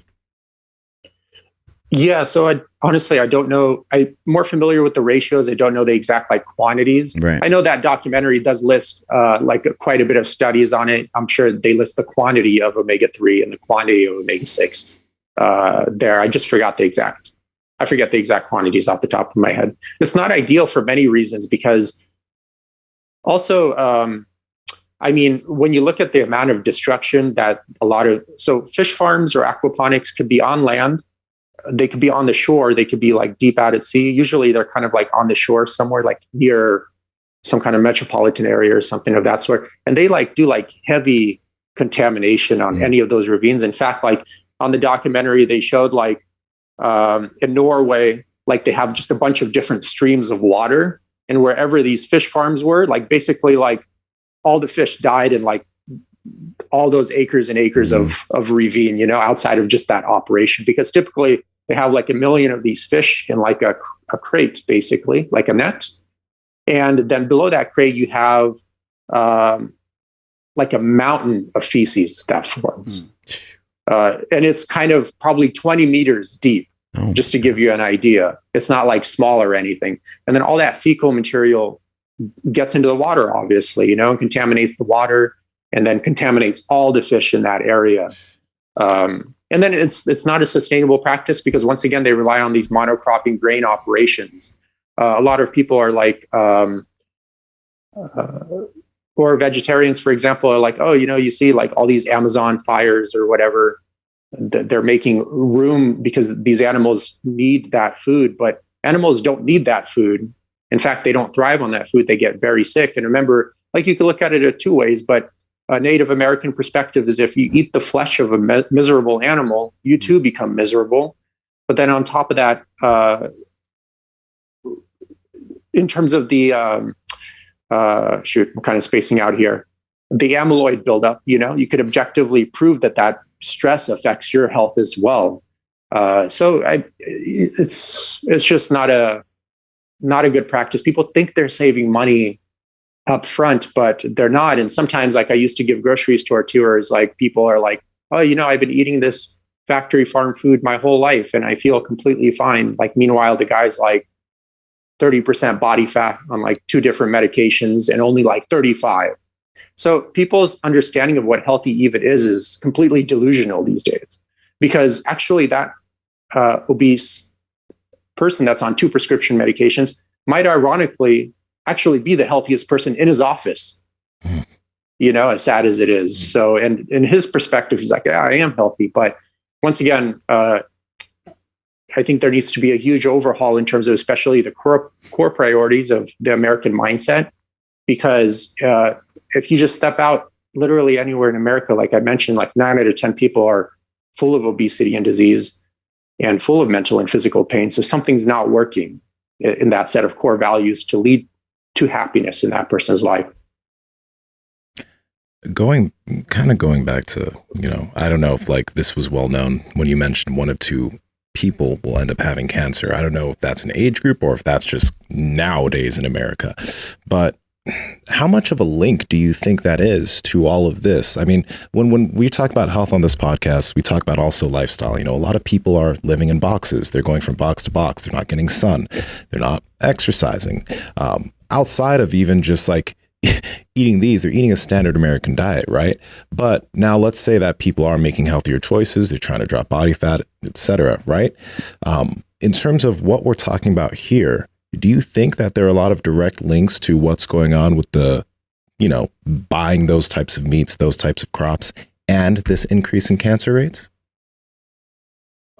There is a direct link, but in terms of like how much it affects each individual person, it's going to vary. But yeah, I mean, there's like a huge disconnect. I mean, there's a good book called Why Zebras Don't Get Ulcers by Dr. Sapolsky. Very well-known stress physiology researcher from Stanford. He has like a bunch of really good content.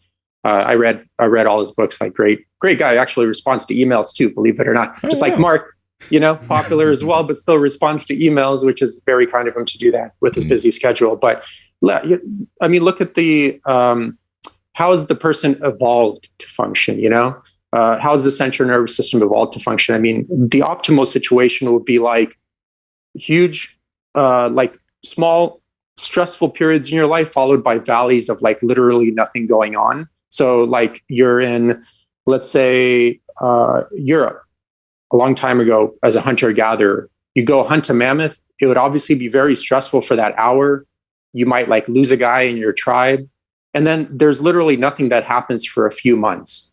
So you might go out like fishing, you might like hang out, definitely you're hanging out in the forest, outside, you know, on the ground, connected to nature, just kind of hanging out with your tribe. And then you got to go hunt the animal again, and it's probably pretty stressful, etc. And then once again, valleys of nothing happening. That's actually the ideal way the central nervous system has evolved to function. But unfortunately today, like you don't have those huge stressful periods or those huge stressful peaks, obviously, of like hunting a mammoth or something, but you do have like low-grade chronic stress, which is ironically like even more detrimental to your health than those high periods of like a lot of stress followed by literally nothing going on. So like, look at the average person. I mean, they get up probably late. They have like a shitty diet, breakfast, if anything. They probably have coffee. Although the thing is with coffee, it's like ironically, like, have you noticed that people that drink and rely on coffee are always tired? Which is ironic because coffee is supposed to give you energy, you know, but it's like they're always tired. Anyways, I always found that kind of, but they have coffee that's going to spike your cortisol, put stress on your immune system. Then you get into traffic. You got this car going here. It's actually like very hard on the central nervous system to drive a car because it requires a lot of attention to stay in the lanes, pay attention to all these moving cars and moving pieces. You got this traffic light. You're running late to work. You get to work. Most people freaking hate their jobs. They hate the people they're working with. It's stressful to work with their boss. You got high amounts of cortisol production there. You go out to lunch. You have like a shitty lunch at McDonald's or something. Have more coffee, spikes your cortisol levels there. Come back to work 4 more hours. Return back home. Most likely, maybe probably not even enjoying the partner that they're with anymore. Then that's like stressful. It's like, dude, there's like stress 24/7. It's not like as stressful as like someone robbing you, obviously. Yeah. And you would think like, and I hear a lot of people say like, oh, you know, yeah, it's stressful, but at least I'm not getting robbed. But with a lot of people, at least I'm not like in a war zone, which is stressful as well. But what a lot of people don't understand is that kind of stress is what kills you. That low grade, but constant, never ending stress, you know, and then you're on your phone and you're any free time, you know, it's just not a pretty picture. And results speak for themselves. Like I mentioned, just walk outside anywhere in America and look at how the average person looks and feels.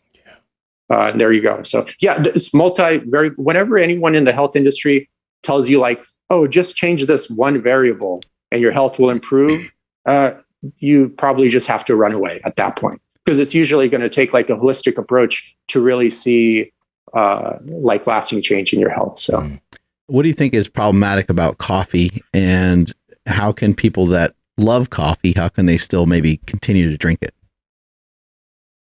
I think the one thing I've noticed with my practice that's problematic with coffee is when your body is tired, that's your body's way of telling you need to rest, not have coffee and like grind it out. So ironically, the people that will benefit the most from coffee are people that have like good energy levels already. So I would say like let's see like let's look at your sleeping schedule first. Let's start with something that simple. You'll see it's like all over the place. It's like sporadic. Let's first like stabilize it. I mean, your body repairs itself physically from 10 p.m. to 2 a.m. and then mentally from 2 a.m. to 6 a.m. So let's make sure we're actually getting quality sleep during those hours. And then you got to like clean up their diet. And then sometimes just the person's going to need to quit their job, you know, like if it's taxing to work with like a boss you don't like, or it's taxing to deal with a spouse you feel you no longer connect with, that's going to have a huge drain on your energy. So there's so many variables to consider. And then people buy cheap coffee. Coffee is one of those substances that's made with one of those crops that's grown with a tremendous amount of different biocides. So you make that and then it's heated up too, which increases the potency of a lot of these chemicals and actually turns some of them into new chemicals as well. And then you're drinking that like every single day. And that's like $5. It's usually those same people that say they don't have that $5 difference for their organic food either, you know, but they have it to get their $5 coffee every morning. You drink coffee, right? Or no? No, I don't drink coffee. I only drink water and green tea. Okay. So usually water. So I'm curious for people that do like coffee then. So what would be, I guess, you know, I don't know. What should they look for in the coffee that they do buy? Since we're kind of in this rabbit hole, is there like a better type of coffee to buy, or something you should look for on the packaging, or what should you pay attention to? Yeah, what I would, outside of just knowing exactly the production and processing of that specific company you're buying from, the easy thing, the only thing realistically you can do is just look for that USDA organic certification label. But then that's a little bit questionable too, because the USDA doesn't actually do their own certification. They hire private companies, and oftentimes in these countries where the coffee beans are coming from, probably like very corrupt, they have like other things to worry about, like cartels, you know, instead of enforcing whether you're spraying something on your coffee beans, you know, whether you're actually doing that. So that's your best bet. Just look for that USDA organic certification and then kind of just hope for the best, I guess, there. Also, like it's all about like level of toxicity, you know, like if you're eating really well and living close to your core values, not overworking yourself, like even if you have not great source coffee, probably nothing's going to happen to you. But if you're always stressed out, you're already obese, you have like a lot of other medical issues, I mean, it could be that one thing that causes you to go over the top, that surpass that biological tipping point and actually develop like something serious, you know? This is something I learned a couple of years ago by listening to Paul Chek, and he wasn't necessarily a big fan of coffee, but what he suggested for people to do was to just have less coffee, you know, just so when you go and purchase coffee, rather than buying like the biggest cup that you can possibly find, just get a smaller one. And maybe it does turn out that you feel you quote unquote need another one, but just get another smaller one.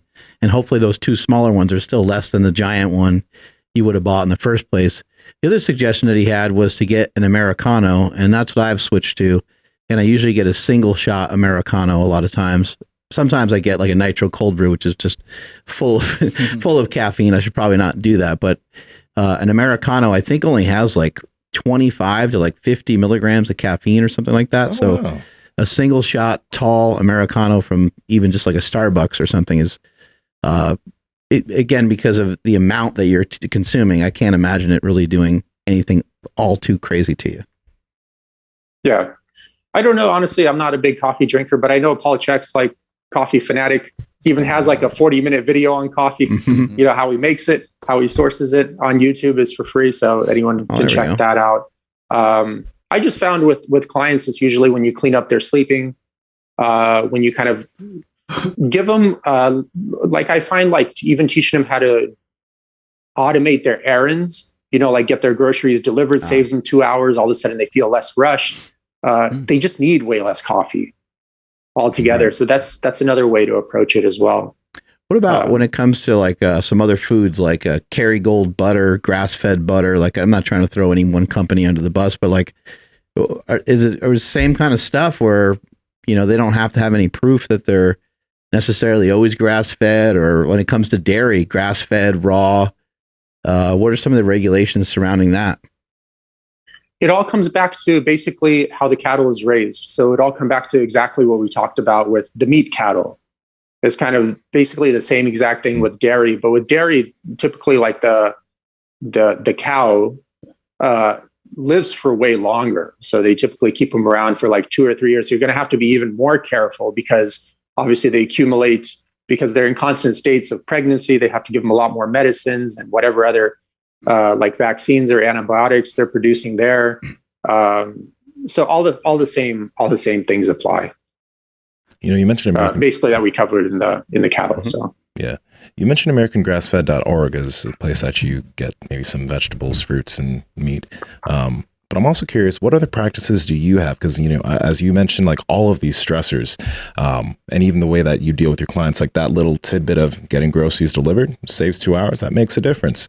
What other practices do you have that you do on a daily basis that you found is beneficial for yourself and beneficial for your clients that maybe a lot of other people aren't really thinking about? Yeah, one thing that's troubling is meal prepping for people that are health conscious. It usually takes like a long time for a lot of people. So I developed like a pretty good system that takes literally 0 time and requires 0 cooking skills, because I don't know how to cook even to this day, but I still somehow survive, So like what I do is I have an at-home gym setup with just free weights.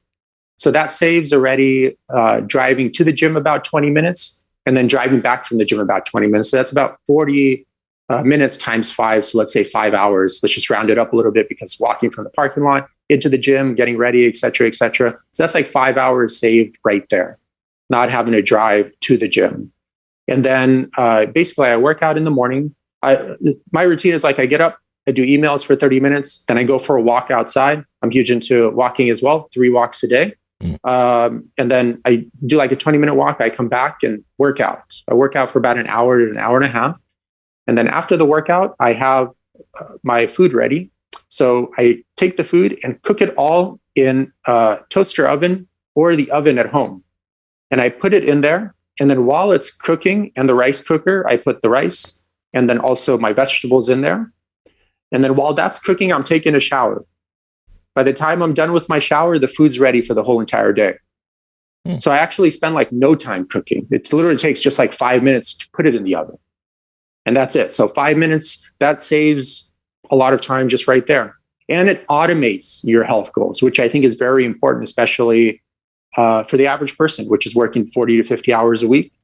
These things need to be automated, because if they're not, some type of busy project will happen at work, and you'll get confused and not have enough time to make your meals, and then get discouraged, and then not work out for a week, and then a week turns into 2 weeks, and then all of a sudden a person hasn't been working out for 10 years, I mean, you see that pattern all the time. That's very common. What about, in regards to just like putting on muscle, getting like, somebody that's maybe over the hump, a lot of bodybuilders will just kind of grab whatever chicken breasts that they can find at the store, because we're just thinking like, I got to get my protein up and I got to keep my calories at a certain level. What benefit would it be for them to switch over to like stuff from AmericanGrassFed.org or that sort of thing? Like, is again, like in regards to like developing muscle, like what would be the benefit there? I'm wondering if there have even been any studies on like if a person is just strictly fed legitimate grass-fed beef and like factory farm beef on this training routine, all other variables being equal, if there's any difference. I don't know if you guys know of anything there. I noticed like I actually, like for example, I can't eat chicken, since you mentioned that, that's fed corn and soy, which is basically all supermarket chicken, even if it's USDA organic free range chicken sold at the grocery store. And it's very hard. It's almost impossible to find a pasture raised regenerative operation that isn't feeding their chickens corn and soy. So I basically just stopped eating chicken altogether, because it always makes my stomach feel like really weird. So I'm sure if your digestion isn't on point, that will have an impact on just like your mood. Probably you're not going to be feeling like so amped up if your stomach's feeling weird all the time. So that's going to definitely hurt your intensity in the gym. Also, the fact that if you have digestive distress, you're not assimilating the maximum potential of any food group you're eating. So there's that aspect. I'm pretty sure that's going to have an impact. In terms of the degree, honestly, I'm not going to say it's like you can't put on muscle eating factory farm stuff. You can. I just don't know how much of a difference. I think just indirectly, since you're eating a lot more calories, you could bioaccumulate a lot more chemicals or whatever else those animals are exposed to. And that could be a little bit troubling for your health from one vantage point or another later on in life. Is there any accuracy to food labels? Like, are there things that we should be looking for so we can just run to the grocery store occasionally and actually buy something? Yeah, I think the USDA organic label is very strong when it comes to keeping pesticides and GMO products out of your food supply. So even if the animal isn't fed a species specific diet, but it's USDA organic certified, I think it's like a good step in the right direction, like a huge step in the right direction. There's a little bit of a caveat to that in the sense that the US gets like half of its grains that they feed to their animals from super corrupt places like Ukraine and Turkey. So the corruption doesn't happen at the farmer level. It happens at the broker level. So the farmer would raise the crops conventionally with a bunch of chemicals. And then at the shipping dock, the corrupt Turkey guy the broker will just change the paperwork around and then import it as organic grain to the US, and all of a sudden make 30% more profit. Joel Salatin covers this very well. It's like a well-known problem that hasn't been solved even to this day. Washington Post did a really good piece on it as well. So then if you see the USDA organic label, like now at this point, you have to be like, are they really fed organic grains? And it all just comes back to like your preference. Are you trying to eat like at a B category, or are you trying to take it to an A? Once again, like I mentioned at the beginning of the interview, these tips are more for people that are interested in optimizing their nutrition, like going from a B to like an A, and how hard that's become to make that leap these days. In fact, like in terms of chicken, I would say it's like literally impossible to find good quality chicken in the US. Like even if you go to a small farmer level, I found this out the hard way. You could ask them, like, what do you feed your chicken? And they'll say, their first response would always be like, it's non-GMO grains. Okay, but then the average consumer would assume like, that's like organic grains, but it's not. It's just non-GMO. So they still grow it conventionally. So you would ask, but is it organic? Like 9 out of 10 times they'll go, no, it's not organic. And then sometimes they will say it is organic, So it depends on your preference, and then it depends on the stocking density of the operation. Usually what you want to see is like about 200 square feet of space per hen. That's like a good number to aim for, because if they're having too many hens on any piece of land, typically what happens is no one chicken gets that omnivore diet of worms and insects. And they usually have to just supplement again heavily with grains. And because chickens are omnivores, they're not vegetarians. When you feed them heavy amounts of grain, it shoots the omega-6 way up in relation to omega-3. And once again, the person's thinking like, this is a pasture-raised operation. I'm getting that ideal omega-3 to omega-6 ratio, where you're probably not. Yeah. There's something I wanted to ask you. So, I wasn't sure of what its effect. You were mentioning that fish were fed certain pellets, and around these pellets was a specific, pesticide that is not for human consumption, right? But they're allowed to feed it to them. So what I was wondering was, what is the effect that actually does have on humans that's actually not for human consumption, but we're getting it indirectly through what these fish eat? What does it do to people? Yeah, that's a good question. I think on the documentary, like nobody knows at the end of the day. I think that was the conclusion. It's like there has been no safety testing on it. And this chemical is created by Monsanto, by the way. Yeah. Which is notorious for creating a laundry list of chemicals that have at one point been in the agricultural sector and then taken out because of the harmful effects that it had on the human body. So DDT being very popular. Now it's like glyphosate, Roundup is another very popular one that's been all over the news a lot more lately. I don't know. In my opinion, it's like in a long enough time frame, they'll conclude like all these chemicals are bad for you in one way or another. Yeah. And the fact that the average newborn has like trace amounts of 200 of them in their body already is like extremely troubling to know that. You mentioned like automating the health goals, and you mentioned, having access to a gym in your place, and you mentioned a couple other things for people to do. How do you help people from a mental perspective with their nutrition? Somebody that is overweight, they've been overweight for a long time, and you're trying to get them to head in the right direction.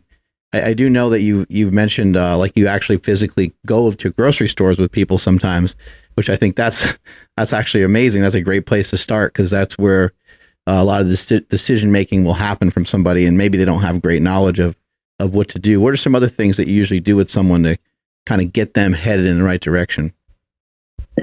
Yeah. So, really quick, to address the pesticide question, I think this one's important to address because there's a lot of misconceptions here. So in the US, the only thing that's required to be able to sell a pesticide into the agricultural production industry is basically they never test the complete formulation for safety.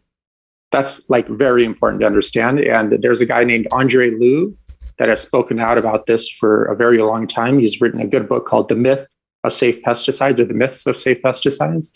And basically what happens in terms of the safety testing is they just need to test there are two different branches of chemicals in a complete formulation, the active and inactive ingredients. So the active one is like the main one, and the inactive ones are there to support and make the active one more potent and last longer in the environment. So they just need to test the active ingredient in isolation on its own. And if that proves to be safe, then they can release the entire complete formulation. They never actually tested the entire complete product for safety. So there's that aspect. And then obviously when you put those secondary ingredients in there, the main ingredient becomes more potent because that's what they're supposed to do, And so when you take them out, of course, they could probably have a higher chance of passing safety standards. And then another problem is you're not just using one of these chemicals in a farming system. Like in a pig operation, you could be using 7 to 10 different antibiotics all at once during a single production cycle, So, and a lot of these studies are just like one active ingredient in isolation on its own.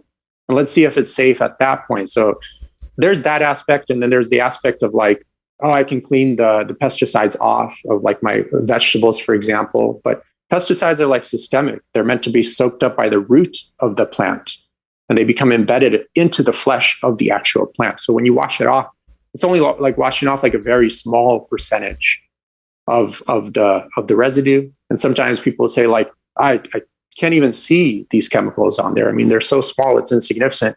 But like, for instance, like glyphosate, which is a popular one that's having a lot of lawsuits these days, and atrazine, there are certain chemicals that become actually more dangerous in lower doses. So it might not be dangerous in 1 part per million, but it might actually start to be dangerous in 1 part per trillion. Because your body has a hard time, basically at that point, filtering it out. It kind of confuses it for its own hormonal system, and then it embeds into the receptor sites of the hormones and stuff of that sort. So that's all that stuff's important to consider. And a lot of times, that's what keeps people buying like this chemical laden food, because they think like the government has done the thorough research to put these chemicals on the market. They wouldn't be on the market if they weren't safe. It's not the case, because no one has even done the safety testing for this stuff, which is troubling. So yeah, and I mean, to answer your question, I think a great product for that, we spoke about it last time we spoke together, is 1, 2, 3, 4, overcoming obesity, addiction, and disease. It's a product that Paul Chek created, and it's actually like a very good flow of getting to the etiology, or at least having a good blueprint of the etiology of why people Like sometimes you would get clients that are like, they don't want to be overweight. They know they're making themselves overweight, but they continue to do it. Like you give them the answer, like, here, you just do this, eat this, just work out like this, and you will lose 20 to 25 pounds a month. Easy as that, you know? And then in 4 months or 5 months, you'll be great. But they don't, you know, or they do sometimes, they don't other times. So it usually comes down to like having to see fat gain as a symptom. And it's like a symptom of like poor lifestyle and nutritional choices. But what's the symptom? Why are people purposely causing this self-abuse? You know, like why are they abusing themselves? And it usually comes down to like a mindset that doesn't facilitate health conscious choices, obviously. So sick people can't make healthy choices. So what leads to a mindset that doesn't facilitate those healthy choices? It usually breaks down into 3 categories and then like a fourth one that I would add on there. But one of the categories is like most always a person with like weight challenges. If they have like if they lose weight and then just friends of us regaining it, or can't lose weight no matter what, I guarantee you it's not their thyroid. It's something else going on. Okay, but basically, like one of the main variables is they have a love-hate relationship, and a typical one. This could be a wide variety of things, but a typical one is like, I've been married for 10 years and I just no longer love this person, but I actually genuinely did love them in the beginning. But for one reason or another, it drifted apart. And basically, they don't feel safe leaving the relationship for stigma, like social pressure, like failed relationship, for religious reasons, for financial reasons. Sometimes they don't feel safe. So what do? And they don't feel safe. And on top of that, they don't feel like they can be their genuine self, presuming that they know who their genuine self is. And that's a big presumption as well. They don't feel safe being themselves, and they don't feel in control. But with food accepts you all the time for who you are. I mean, it always shows you love and caring. And you also have that control variable. You can pick the food up, eat it when you want to eat it, and you can put it away when you want to put it away. And this person doesn't have that in that relationship. So they substitute for that feeling with food that leads them, you know, there's that mindset that doesn't facilitate the health conscious choices, that leads to poor lifestyle and nutritional choices, and that leads to weight gain. And then another one that you typically will see in tandem with that one is what's referred to as a story gap. So this person, let's just say in simple, is they want to be like an artist, for example, or even something that's becoming like more mainstream, like a personal trainer. I want to get in the fitness industry, you know, but they think it's not going to be financially fruitful, so they don't feel safe expressing who they are, because they think like, oh, if I express who I really am, which is like a fitness professional, I'm not going to have a consistent paycheck, because they think, oh, I'm not going to have the business skills, or maybe I'm just not going to be that good or whatever. So I'll be a lawyer. It's more established. I'll get a job at a law firm. And this might be okay for like 2 years, 3 years, but then eventually, like, you can't lie to yourself, you know? So eventually what ends up happening is like, the person's like, oh, I wish I had more time to work out, to be in the gym, et cetera, but I have to do this legal paperwork. And then they grow disgruntled toward the work, which causes that spike in cortisol, you know, that uneasiness in the central nervous system, that low-grade chronic stress. Then their partner at the law firm doesn't do their job one day, then they have to do it. Then they grow disgruntled towards their coworkers, et cetera. So they don't feel like, once again, they don't feel like they don't have control, because they think like they have to keep working that job to make ends meet, because they're not going to make it as like a personal trainer, for example. And they don't have control, and they feel like they can't express who they really are. So this guy's a lawyer, so wearing multiple masks, where he really wants to be kind of like a trainer, for example. So what do? They seek out food. Food, once again, accepts you for who you are. You know, it doesn't ask any questions. It is always there. You could always have it. The control is there. You can pick it up, eat it, put it away. And then usually what ends up happening, unfortunately, you have 2 of these at play. So the person goes to work wearing multiple masks, which causes insidious stress on the central nervous system, because you know you're being You know you're being fake at the end of the day. And then you go home and you're not with the partner you want to be with anymore. So it's still causing a tremendous amount of stress, even being at home. And then once again, it leads to those unhealthy thought patterns, which leads to poor lifestyle, nutritional choice, which leads to weight gain.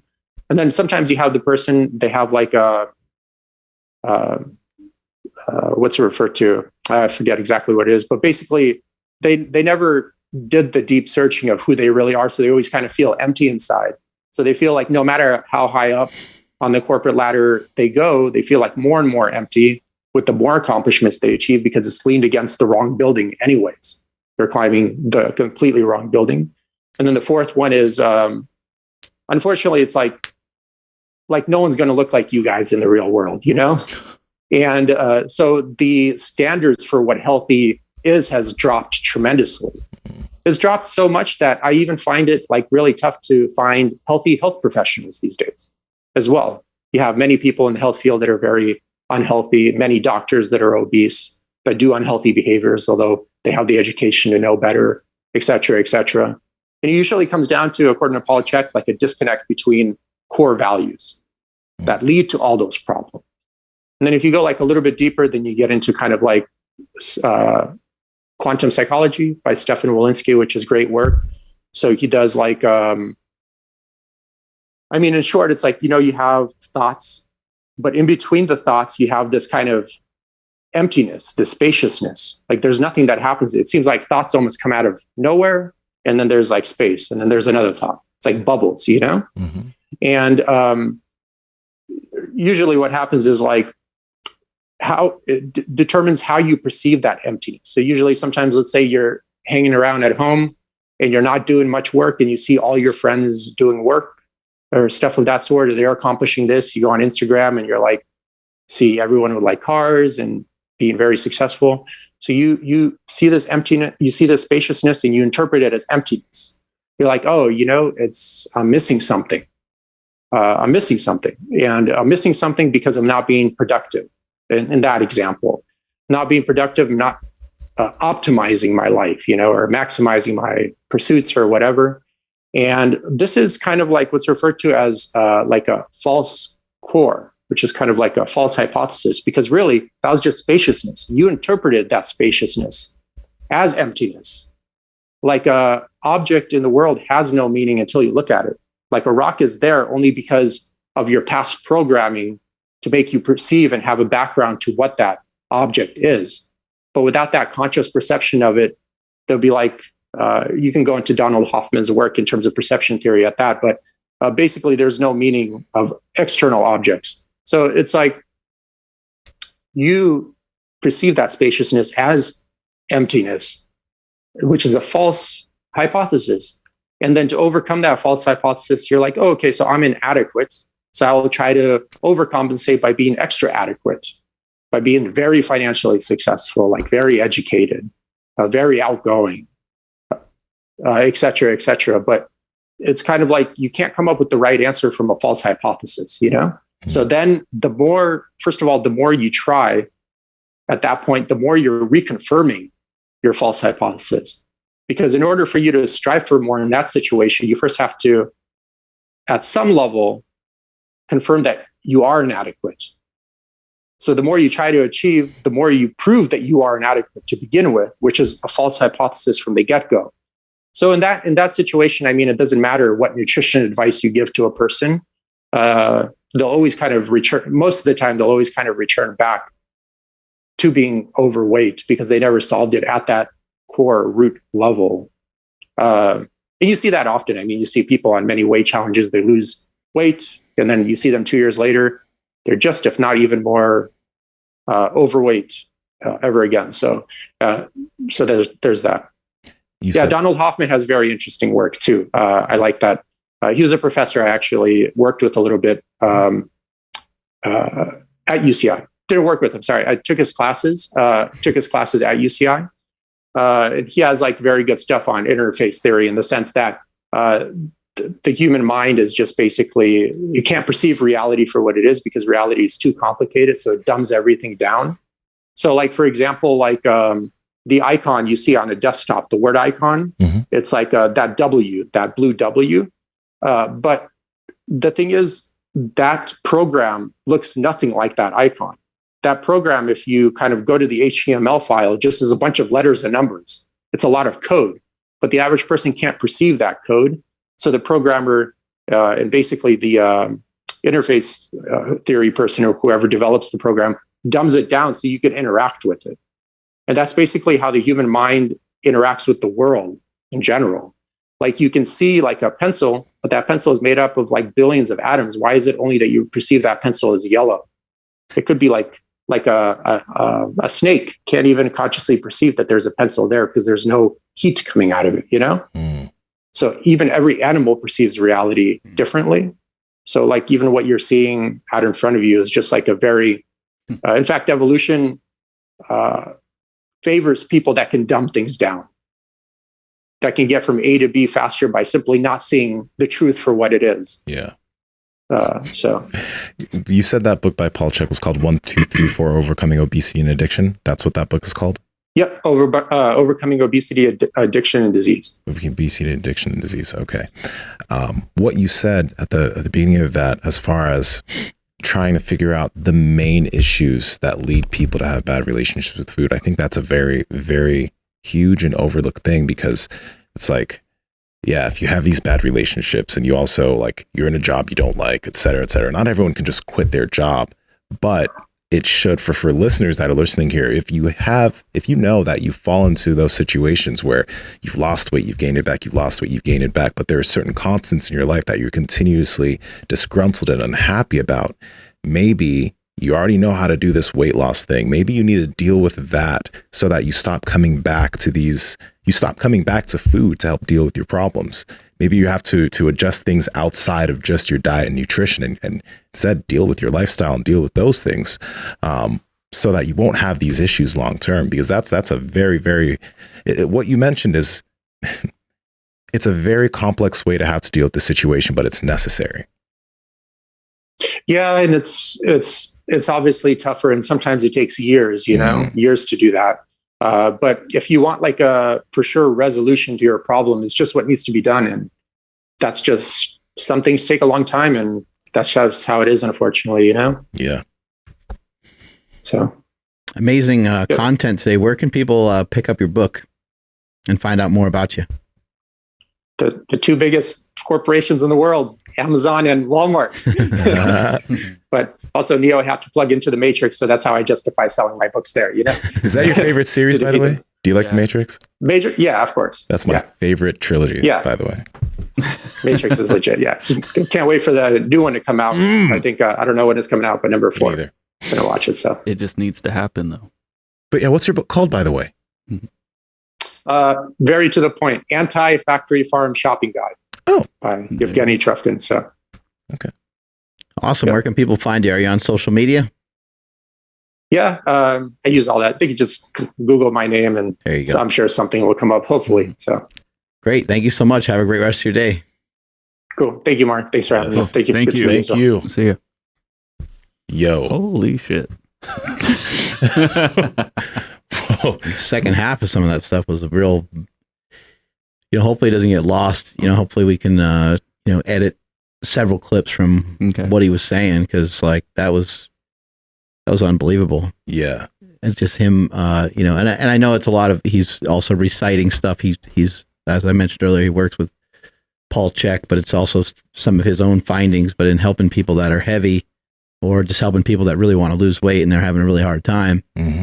You hear people a lot of times say, and it could be with anything, but they say the struggle is real. And part of the struggle is that I think that we oftentimes don't identify what the actual problem is, because I think we don't want to talk about it. We don't want to say, hey, what happened to you when you were 9 years old? And then you start crying all over the fucking place. You know what I mean? Like, but that could be something that could be holding you back from advancing, because there's always something there. There's always like that kind of, as he said, empty pit where you feel like you're missing something. There's a lot of people who have a lot of emptiness and a lot of downtime, but they don't view it as being negative. They just view it as being part of life. Like this space is empty, or I have downtime, I'm scrolling through social media and I'm seeing everyone else enjoying themselves, doing fun things, putting up more points on the scoreboard, being more successful. And, oh, there's a person that's more successful than me. Oh, look at this person. There's another person that's more successful than me. But if you can just look at it as like, imagine your interpretation of social media is, I can't wait to see what some of my friends are up to today. Like, I can't wait to see, like, Nsima's always making cool posts. Andrew posts up funny pictures of his baby or whatever, you know, and that's kind of your mode rather than like, just being dreary and like filling in the empty spaces with, I'm missing something. You're inadequate. Right. It's a fucking horrible thing. And I think everyone deals with it. So everyone can understand it. It's just that when someone is like stuck and they have a hard time advancing, that's usually the core of it. And that false core thing that he talked about, I thought was just fucking awesome information. Absolutely. Kind of reminds me a little bit about what we were talking about the other day in terms of the self-authoring stuff. Even if you don't go directly through that program, like taking some time to really think about like yourself, what you want to do, how things have affected you, how you think about certain things, like asking yourself all those questions and getting to the nitty-gritty of it, because that can really help you be able to flesh out why you continue to have a lot of the same problems moving forward. Story gap, that part was like pretty gut-wrenching too. Like, what's, you know, you mentioned I think playing a piano when you were young, right? And you kind of wish you would have played all the way. I think you play some instruments now, right? Yeah.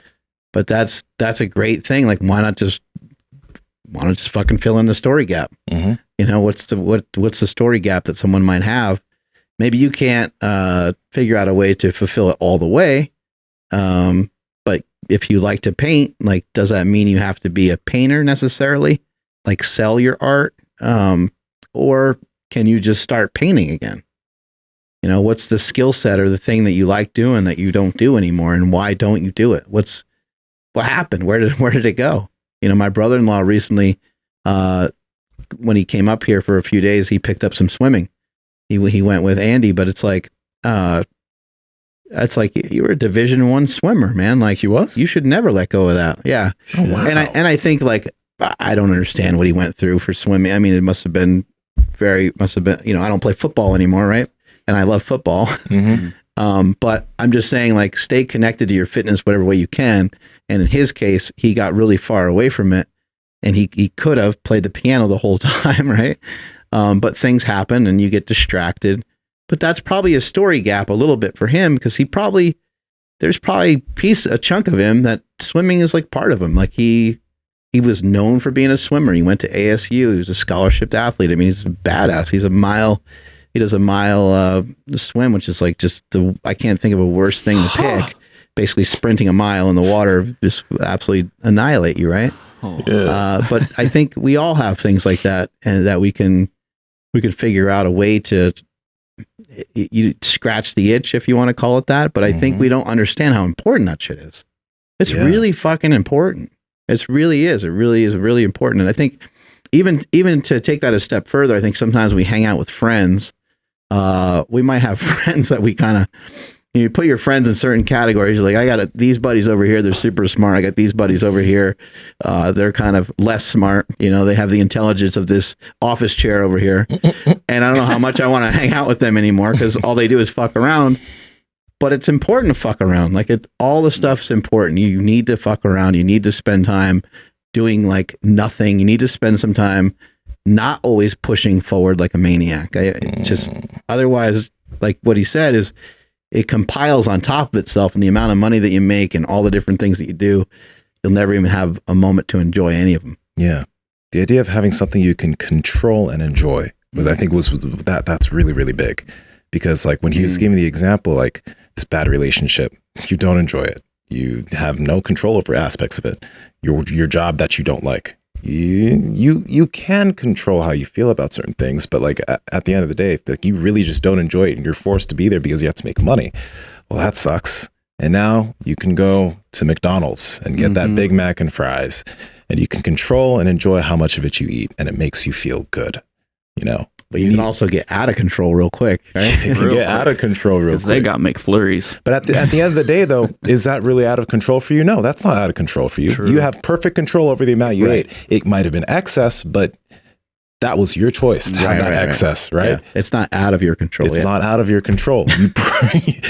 You had those 3 Big Macs and you ate it all, right? But that's the thing. I think that's why you said Big Macs are good. They really are. I haven't had one in years, and I'm really thinking of getting go. I don't think I've ever had one. It's good. We need to stop saying that. Yeah. It really is really tasty, though. There's a reason why people love the Big Mac. Cheeseburgers are amazing. I've never gotten a Big Mac with multiple patties. You could probably ask them, can I get a Big Mac? You get like 4 patties instead of, huh? Okay, guys, we're trying to get like Big Mac is really weird. How did the Big Mac get created? It has extra bread in it. Yeah. Oh yeah, it does have that extra middle piece of bread. Yeah, it's weird. Mm-hmm. Special sauce. It is really good though. Why do we do this? Sesame Well, I think seed buns. I don't know how the song goes. Actually, I think it makes sense. It's because like the ratio, right? Like because you have extra meat. If you just pile like a lot of meat on a burger, as savage as it is, it gets weird. Mm-hmm. Yeah, this is like a big meaty cheesy thing, which is delicious. But Flying Dutchman. having the bread to kind of soak it up and to put some extra sauce on there, you get more surface area to put more stuff. We got to research this. Who invented the Big Mac? I wonder. Yeah, but I can Google it, but that's not fun. The Hamburglar? What? I don't know. They got those weird, Grimace. Yeah, Grimace, the big fat purple thing, the Hamburglar. I'm assuming that Grimace is probably not around anymore. He got canceled. Wait, Grimace? Sure. I don't know. What is the Grimace? He's probably a dirty bastard. But is this like a McDonald's thing? Yeah, and the Hamburglar. Like cartoon characters with is he purple? Ronald McDonald. Yeah, he's purple, yeah. I kind of remember him. Yeah, pull him up, Andrew. I'm curious what the Grimace looks like. That's funny. Yeah, Ronald McDonald. That Ronald McDonald is terrifying. He actually is. He's scary. If you walked through this door, we just shit myself. Oh my God, that's terrifying too. Yeah. Look at that. Oh my goodness. Jesus, Christ, that thing's fat. Yeah. He's had a lot of Big Macs. So what is he supposed to be in terms of? He looks like an avocado, kind of purple avocado. Oh yeah. What is it? The Grimace? Is it McDonald's? What is it? Huh. Yeah, I don't know. If you just ate too many Big Macs. The Grimace and Trump. But what I was saying was that pretty much, like, get some things that you actually do enjoy in your life. Try to. Mm-hmm. I mean, everybody does seek that out, but seek that out outside of food. You know what I mean? Right. That's a big deal. It all compiles on itself, like what he was saying. Mm-hmm. And it can be really frustrating because I know I went through this where like I had a job I didn't like. Yeah. I basically was that person he was describing, and it's like, dude, why can't I like be a hard worker? Like, why do I just every day I'm just like tired at work, and then lunchtime would come around and be like, what, I need to pick me up or whatever, and then again it just piles on top of itself, and it's like, oh, like this sucks. Yeah. It's tough. It's really hard when you don't know what's wrong, right? You think it's you, or you it is you, but like you think that it's specifically you, like it's not like all these things piling on yourself. It's really, it sucks. Yeah. It's a shitty place to be. Yeah, I think hard worker, I think is a perfect example, because like you shouldn't view it as hard. Like if you're interested enough in it, then you're really just like, hard still might be a component to it. The intensity level might be high. Thinking back of like some old like football practices or wrestling practices. Yeah, like I'd actually get a little intimidated by it and be like, man, that today's going to be, but I still loved going. Like I was not thinking like, I should probably just skip today or whatever. I was still excited to go. It didn't really even, I knew it was going to be work, but I wasn't like, oh, today's going to be so hard, and I just, the idea of like being tired and things like that, like you just accept them or push them to the side rather than allow them to drag you down more. But if it was something I didn't want to do, like, hey, it's time to do like math homework or something. Oh, I'm tired. Like, oh, it's going to be so hard. Now I don't, now I'm checked out. Yeah. It's like I said, it's just so frustrating because you think it's your fault almost. Yeah. Like, somebody I know, they were pretty fired up. They just got a new job, like with, they went in, like, what they say, like, bushy eyes. I don't know how that should, how that bushy eyes, bright-eyed and bushy-eyed, bright-eyed and bushy tail or some shit like that. Yeah, bright-eyed and bushy, there you go, something like that. I don't know. I don't know. I've heard it once or once in my life. That's why I got it correctly. Bright-eyed and bushy-tailed. Bright-eyed and Why do you bushy-tailed. people say that? I don't know. I don't know either. Bright-eyed makes sense, but bushy-tailed? Hey, I don't got explanations why we do everything that we do. Maybe it's Not always rational. bushy-tailed. like when a dog wags their tail, they're all excited and But it gets bushy. I don't bushy? Okay. Fair know. enough. Bushy is a funny term. But anyway, Yes, it is. couple weeks pass and like, you know, all the shit from like the interview and everything, like the hype wore off. Yeah. And then, you know, they called in sick and I'm like, yeah, it's just because you just don't care, you know, like you're not into it. Like we've started a podcast and I've thrown up while we're recording. Like I'm really? Yeah, twice now. Oh my God. Like Wait, today or just in general in the podcast? No, Okay. just in the now technically over 500 episodes that we've done. Like, there's been opportunities where I did not feel like being alive. And it's like, no, but I mean, I'm just saying like, cause I felt sick, not because I got depressed or anything, but because I love doing this, you know, and it's like, yeah, I'm not gonna, unless there's a crazy emergency, I'm not gonna call in sick, but you know, again, it's like shit, like, oh, is it me? Like, am I lazy? Is it like, no, you're just not interested. You're not into it. It's okay. You know, it's not your fault.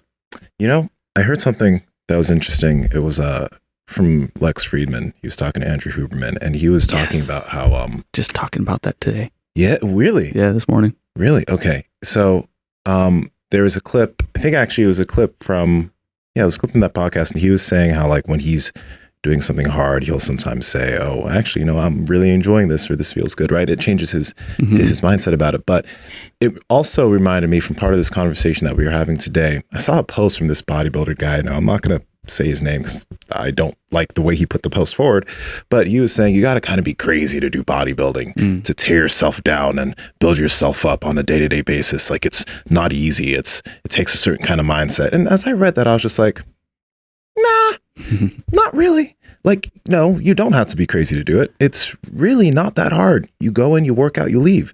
And I feel like maybe some people, like, when they do certain things, they perceive it as being very difficult as a way to, I don't know, like in his sense, it was to kind of show, oh, what I'm doing is really dope and what I'm doing is really hard. But at the same time, it's like, no, it's not. Like, going and working out, I don't think is very difficult. Going and doing jujitsu, even at the beginning, I feel like anybody can go and they can do that. It's just, how are you perceiving what you're doing? And if you're a new person and you read that and you want to get into bodybuilding, first off, that's very discouraging. But secondly, if you start to look at it that way, that does not seem enjoyable. That does not seem like something I'd want to get up and try to do every single day. Like, when I look at lifting, I'm excited because I'm going to go and I'm going to get a great pump, I'm going to feel good, I'm going to leave the gym feeling good. That's the way I look at it, and that's why it's so easy for me to go and do it all the time. But if you go and you're like, oh, this is going to be painful, this is going to be rough, I'm going to be breaking myself down and building myself up, like, who the fuck wants to do that? Perception's huge. Yeah, it's probably because they just like they want it to look like a rite of passage, or like we're in this club over here. I know. We can I get do things that you guys can't because you can't tap into this like crazy level of thought or whatever. I get it. And then there's also like the whole competition of like, who has it worse. Yeah. You know, like you're like, shit, like my car wouldn't start this morning. Oh, well, my car wouldn't start this morning and it got repoed. I'm like, oh, okay, you win. You know, whatever it may be. But that's the thing. Pay attention to the way you perceive the things that you're doing, or you perceive the things that happen to you. Like I mentioned, a friend of mine, whenever anything bad happens to her, she laughs. Like immediately, she's made it a trigger to laugh because it helps her deal with that situation in a much better way than getting all angry and sad about it. So there's a lot of professional boxers and stuff over the years that have been like hard, and they've been like rough and rugged, but like I never viewed Muhammad Ali that way. Nope. Looked like he was having a lot of fun. That was his interpretation of the way that he wanted to do it. And I think what you're mentioning with this particular lifter or bodybuilder, that's their interpretation of how they have to do it. You can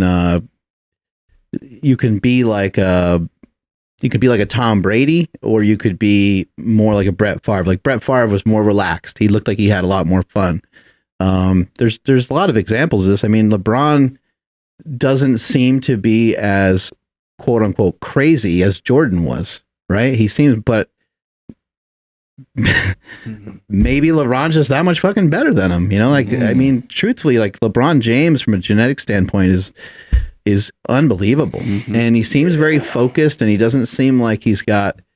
I mean, who knows what he does or doesn't do, but it doesn't seem like he's got a lot of side shit going on. It seems like he's very So, and Shaq, right? Shaq's a great example. Shaq's just like out there fucking around, messing around, and he's like, yeah, scored 30 points, got a bunch of rebounds, did my job. We won the game. Oh, we won another ring, you know, like another day in the office. Yeah. It doesn't always, and even just like, with business, you know, people say to be an entrepreneur, you have to be crazy. And I haven't found any of this to be crazy. And I haven't found even, inventing something is a little bit of a strange process because I personally don't necessarily know how to teach someone how to do that, because I think they kind of land on you through a series of like a bunch of shit that's not worth getting into at the moment. But none of it was hard. You know, creating the slingshot wasn't hard. Creating a multi-million-dollar business wasn't hard. There's been nothing that has been like that I would view as being like really hard. I guess if there's anything that I would say that would be somewhat difficult, it's just the amount of time that sometimes some of these things take. But if I'm to compare it to somebody that, you know, works in any corporation, I would still pick doing what I'm doing versus doing what they're doing. I think I would have a way harder time doing what they're doing because I'm not interested in doing any of that. And being on time and like punching in like 8 to 5 or 9 to 5 or whatever it would be, like that would actually be really hard for me, you know, as opposed to what I was able to do. It doesn't feel hard because it's been something that I loved and something I'm interested in. And I'm still interested in it. I'm still making it better. Still working on it. Yep. Absolutely. Take us on out of here, Andrew. I will. Thank you, everybody, for checking out today's episode. If you found any of it valuable, please like this video. Please share this with somebody. Definitely somebody you know that could use this information. Please make sure you're following the podcast at Mark Bow's Power Project on Instagram, at MB Power Project on Twitter. My Instagram, Twitter, and Clubhouse is at I am Andrew Z. And Nsima, where are you at? I have faith in you to make that shot, Mark. Oh, shit. There we go. You know, it's really interesting set of circumstances over here because it's pretty full over there. I have faith. But I'm giving you some vibes right now. I just don't even know. I just don't even know where to land it to have it go in the basket. But not there. God, dang it! Yeah, that was bad. I saw your gold right there. The uprights. At Nsima Inyang on Instagram, YouTube, Instagram, YouTube, Clubhouse, TikTok, and Nsima Inyang on Twitter. Mark. Evolution favors people who can dumb things down. Wrote that one down too. Yeah. I was like, fuck, that's awesome. I'm Mark Smelly Bell. Strength is never weakness. Weakness never strength. Catch you guys later.